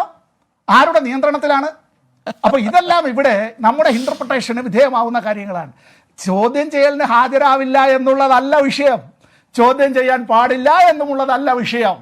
പക്ഷേ വിഷയം ചില അധികാരങ്ങളുള്ള ആ അധികാരങ്ങളുള്ള സ്ഥാനങ്ങളെ വെല്ലുവിളിക്കുന്ന നിലയിലേക്ക് അങ്ങനെ വരുമ്പോഴാണ് നമ്മുടെ ചില ചങ്ങാതിമാർ മുമ്പ് പറയും ഞങ്ങളുടെ ED, ഞങ്ങളുടെ CBI, ഞങ്ങളുടെ കസ്റ്റംസ് എന്നൊക്കെ ഉള്ള നിലയിലേക്കുള്ളത്. തിരഞ്ഞെടുക്കപ്പെട്ട ഒരു നിയമസഭ, ആ നിയമസഭയുടെ ബഹുമാനപ്പെട്ട സ്പീക്കർ, ആ സ്പീക്കർ പദവിയെ ഇത്തരത്തിൽ പൊതുജന മധ്യത്തിൽ ഇകഴ്ത്തിക്കാട്ടുന്നതിന് വേണ്ടിയുള്ള പരിശ്രമങ്ങളിൽ ഈ ഏജൻസികളും കൂടി പരിശ്രമിച്ചാൽ നിയമസഭാ സമ്മേളനം ചേരുന്ന വേളയിൽ തന്നെ വരിക എന്നൊക്കെ ഉള്ളത് അത്തരം കാര്യങ്ങൾ എന്നുള്ളത്. ഞാൻ തിരിച്ചു വരാം Shri Sampath. Welcome back. Encounter പരിശോധിക്കുന്നു. സ്പീക്കറുടെ അസിസ്റ്റന്റ് പ്രൈവറ്റ് സെക്രട്ടറി കസ്റ്റംസിന് മുന്നിൽ ഹാജരാകാതിരിക്കാൻ പറഞ്ഞ ചട്ടങ്ങളെല്ലാം കസ്റ്റംസ് തള്ളിയിരുന്നു. ആ ചട്ടങ്ങളെല്ലാം അത്തരത്തിലൊരു ചട്ടത്തിന്റെ പരിരക്ഷയില്ല എന്ന് പ്രതിപക്ഷവും ആരോപിച്ചിരുന്നു. ഇപ്പോൾ ഏറ്റവും ഒടുവിൽ ലഭിക്കുന്നൊരു വിവരം ശ്രീ സമ്പത്ത്, ഈ വാദങ്ങളെല്ലാം തകർന്നിരിക്കുന്നു. നാളെ ഹാജരാകുമെന്നാണ്. അതായത് നാളെ അപ്പോൾ ഹാജരാകുന്നതിന് തടസ്സമില്ല, നിയമപരിരക്ഷ പ്രശ്നമല്ല, ഈ സഭ സമ്മേളിക്കുന്നതിന്റെ തൊട്ടു തലേ ദിവസമല്ല, സഭ സമ്മേളിക്കുന്ന ദിവസം തന്നെ ഈ സ്പീക്കറുടെ അസിസ്റ്റന്റ് പ്രൈവറ്റ് സെക്രട്ടറി ഹാജരാവുകയാണ്. അപ്പോ ഈ പറഞ്ഞ ന്യായങ്ങളെല്ലാം വെള്ളത്തിൽ വരച്ച വല പോലെ ആയില്ലേ? അല്ല, ഹാജരാകാം with the consent of the speaker. Without the consent of the speaker, സ്പീക്കർക്ക് അനുവാദം കൊടുത്തിട്ടില്ല, ഓഫീസർക്ക് ഹാജരാവാൻ കഴിയില്ല. സ്പീക്കർക്ക് റിക്വസ്റ്റ് കൊടുത്തിട്ടില്ല, സ്പീക്കർക്ക് കസ്റ്റംസ് റിക്വസ്റ്റ് കൊടുത്തിട്ടില്ല. ഒന്നുകൂടെ അന്വേഷിച്ചു നോക്ക്. അല്ല, നിയമസഭാ സെക്രട്ടറിക്ക് കൊടുത്ത കത്ത്, സ്പീക്കർ അതിൽ എഴുതിയിട്ടുള്ള നോട്ട് എന്താണെന്നുള്ളത് ഒന്ന് ഡോക്ടർ അരുൺ ഒന്ന് അന്വേഷിച്ചു നോക്ക്. ആ കത്തിന്റെ കയ്യിലുണ്ട്. ആ കത്തിൽ സ്പീക്കർ അനുവാദം കൊടുക്കണമെന്നൊന്നും എഴുതിയിട്ടില്ല. ആ കത്ത് സ്പീക്കർ അനുവാദം കൊടുക്കണമെന്നല്ല, വളരെ രൂക്ഷമായ ഭാഷയിലാണ് കസ്റ്റംസ് പറഞ്ഞത്. ഈ 165 ഉഡായിപ്പുമായി വരരുത് എന്ന ഭാഷയിലാണ്, നാടൻ ഭാഷയിൽ പറഞ്ഞാൽ. ഒരു ദിവസം BRM ഷഫീർ ഇപ്പോൾ ഏറ്റവും ഒടുവിൽ നാളെ അയ്യപ്പൻ ഹാജരാകാൻ പോവുകയാണ്.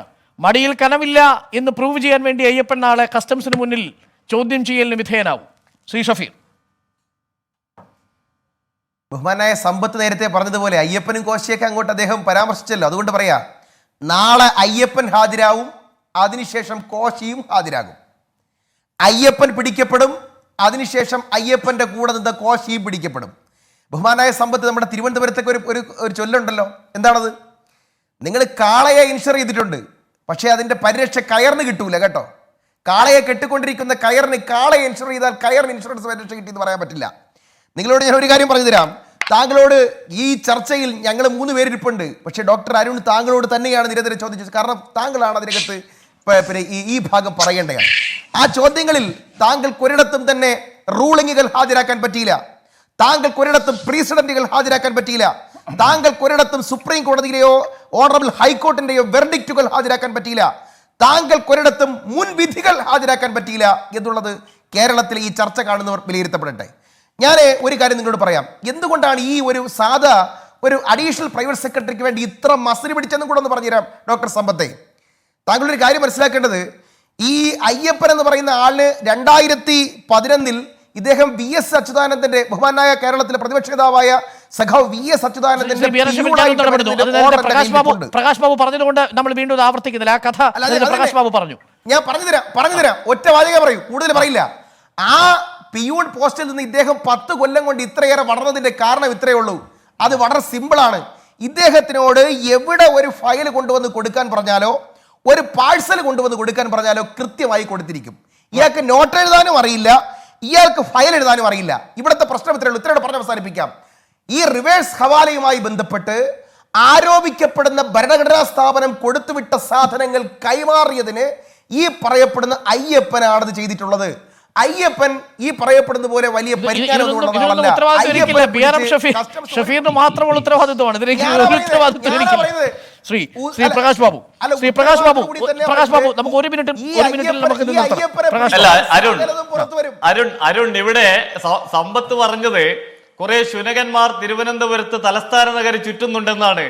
എന്റെ സമ്പത്തെ 8/7 ബഹുമാനപ്പെട്ട കേരളത്തിന്റെ മുഖ്യമന്ത്രിക്ക് തോന്നിയത് കൊണ്ടാണ് ആ ശുനകന്മാരുടെ മുന്നിലേക്ക് തന്നെയാണ് കേരളത്തിന്റെ സ്പീക്കറുടെ അസിസ്റ്റന്റ് സെക്രട്ടറിയും സ്പീക്കറും ഉൾപ്പെടെ ജലീലൊക്കെ പോകേണ്ടത് എന്നുള്ള നല്ല ബോധ്യം കേരളത്തിന്റെ മുഖ്യമന്ത്രിക്കുള്ളത് കൊണ്ടാണ് ആ 8/7 അദ്ദേഹം പ്രധാനമന്ത്രിക്ക് കത്തയച്ചത്. 1.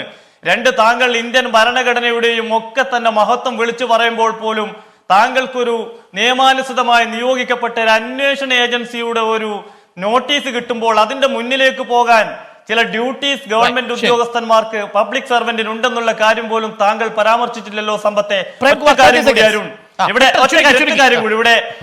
ഇവിടെ അന്തസ് പറഞ്ഞു, നിയമസഭയുടെയും അതേപോലെ തന്നെ സ്പീക്കറുടെയും അന്തസ്സും പവിത്രതയും പറഞ്ഞു. ഏറ്റവും നല്ല വ്യക്തി കേരളത്തിൽ ഇപ്പോഴത്തെ സാഹചര്യത്തിൽ നിയമസഭയുടെ അന്തസ്സും അതേപോലെ തന്നെ പവിത്രതയും കാത്തു സൂക്ഷിക്കാൻ ശ്രീരാമകൃഷ്ണനെ പോലെ അതിലും പറ്റിയ ഒരാൾ കേരളത്തിൽ ഇല്ല അരുൺ. അതിന്റെ ഏറ്റവും വലിയ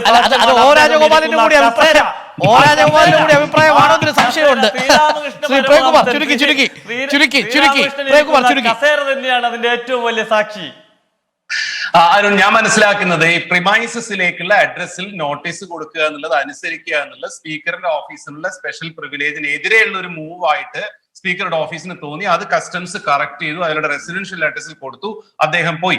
ഇനി ഷഫീറിന്റെയും പ്രകാശ് ബാബുവിന്റെയും ഒക്കെ ചിരി കണ്ടിട്ട്, അതായത് ഒരു പ്രൈവറ്റ് സെക്രട്ടറിയെ ക്വസ്റ്റ്യൻ ചെയ്യാൻ പിടിച്ചിട്ടുണ്ട്, ഇനി രക്ഷപ്പെട്ടു, നമ്മൾ ഇതാ കംപ്ലീറ്റ് രക്ഷപ്പെട്ടു, അടുത്ത ഇലക്ഷനിൽ ജയിക്കാൻ പോവാണ് എന്നുള്ള മട്ടിൽ. അരുണിനോട് ഒരു കാര്യം പറയാനുണ്ട്. അരുൺ ഞങ്ങൾക്കില്ല പ്രേംലാലെ,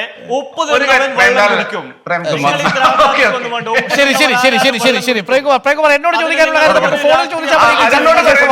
കാരണം സമയം അവസാനിച്ചു, അതുകൊണ്ടാണ്. വിളിച്ചാൽ അരുണോട് പറയാനുള്ളതേ, അതായത് V4ന്റെ ആളുകളോട് അരുൺ ചോദിച്ച ചോദ്യം ഉണ്ടായിരുന്നല്ലോ, അതായത് പണി കഴിഞ്ഞു ഇനി അങ്ങോട്ട് തുറന്നു കൊടുത്തൂടെ, അതേ ചോദ്യം നിങ്ങൾ ചോദിക്കുന്നത്. നോട്ടീസ് കിട്ടിയാലേ എന്താ അങ്ങോട്ട് പോയിക്കൂടെ? അങ്ങനെ ചോദിക്കുന്നവരാണ് ആളുകൾ. എല്ലാ ഇഷ്ടത്തോടെയും പറയാം, നോട്ടീസ് കിട്ടേണ്ട പോലെ കിട്ടട്ടെ, അവർ പോകട്ടെ. Thank you Prakash Babu, thank you BRM Shafeer, thank you Shri സമ്പത്തി പ്രതികരിച്ചതിന്. ഇതിനിടയിൽ പറഞ്ഞതിൽ ഇതിലൊരു തിരക്കഥയുണ്ടെങ്കിൽ ആ തിരക്കഥ അയ്യപ്പനും കോശിയും എഴുതിയത് സച്ചിയാണ്. പക്ഷേ സ്വർണ്ണക്കടത്തിന്റെ തിരക്കഥ ആര് എഴുതി എന്നുള്ളതാണ് ഏറ്റവും പ്രധാനപ്പെട്ട ചോദ്യം. ക്ലൂകൾ നമുക്ക് ഇതുവരെ ലഭിച്ചു തുടങ്ങിയോ എന്ന് ചോദിച്ചാൽ പൂർണ്ണമായും ഉറപ്പിച്ചു പറയാറായിട്ടില്ല എന്ന് മാത്രം.